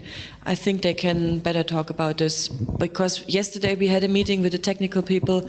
I hope we resolve the issue and we can remain in the rooms. ECA, there was just a question if the venue is confirmed by now, and as you are the host with the final decision, maybe you can update us. Yeah, venue is confirmed.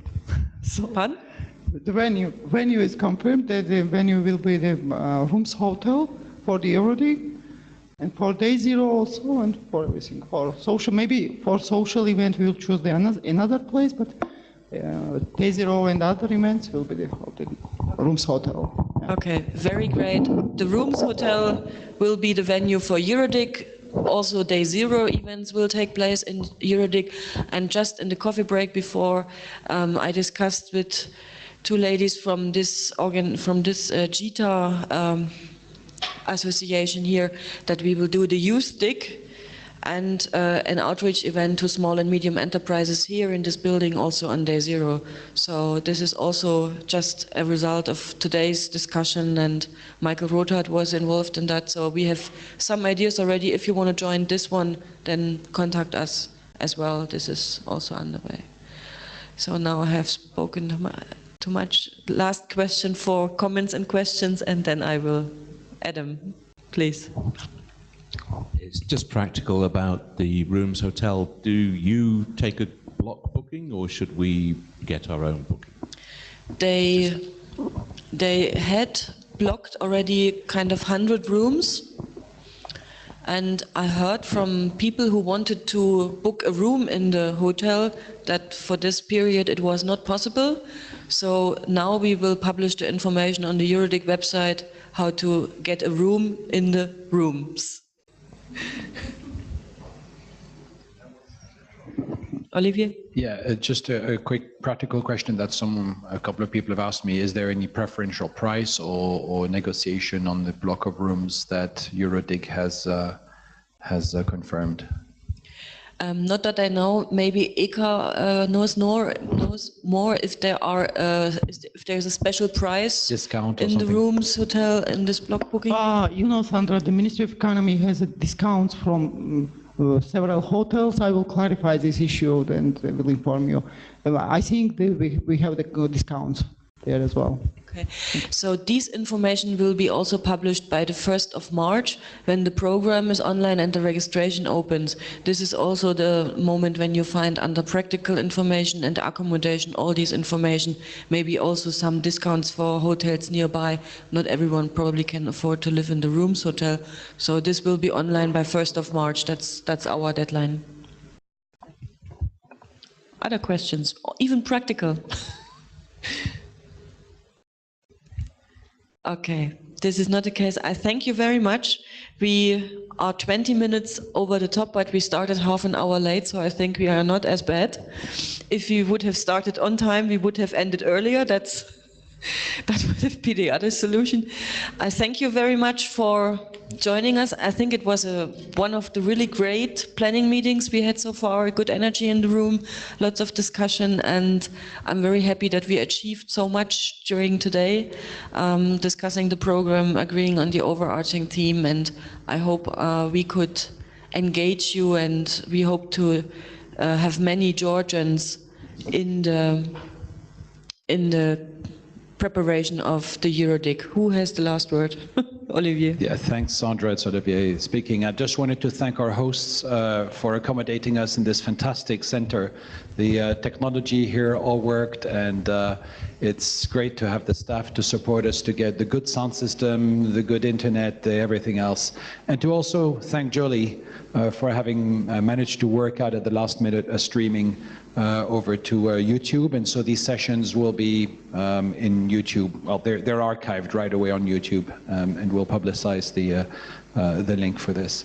So thanks to our hosts, and thanks, and let's look forward to a great Internet Governance Forum, EuroDIG in Estonia. Thank you.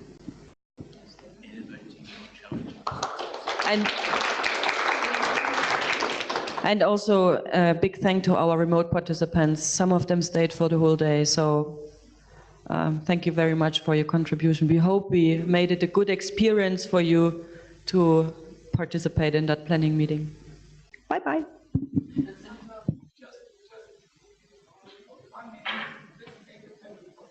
Family photo.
Friends, let's take one family photo in front of that wall. So please.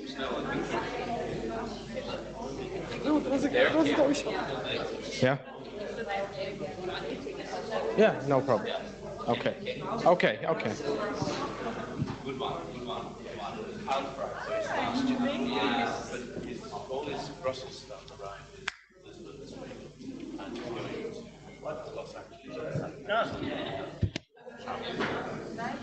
Nigel will come.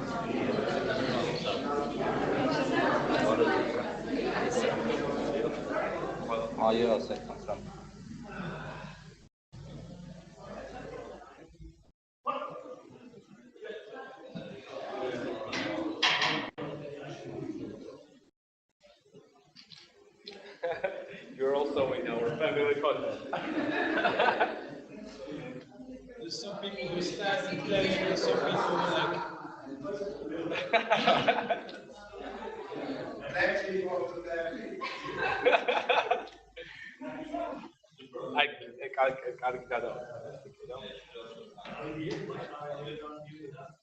Because I was trying to be different.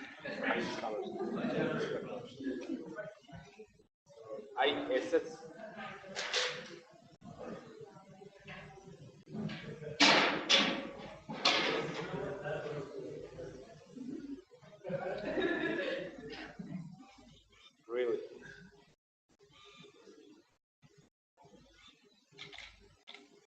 I will take some.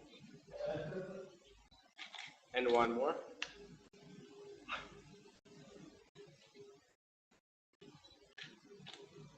Great. Thanks.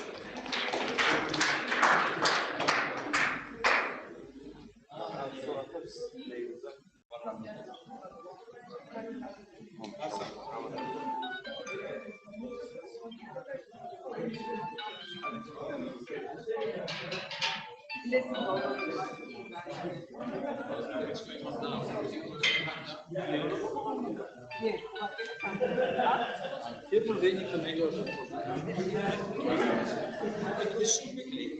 I think we have a bus that takes us back to the city. Here.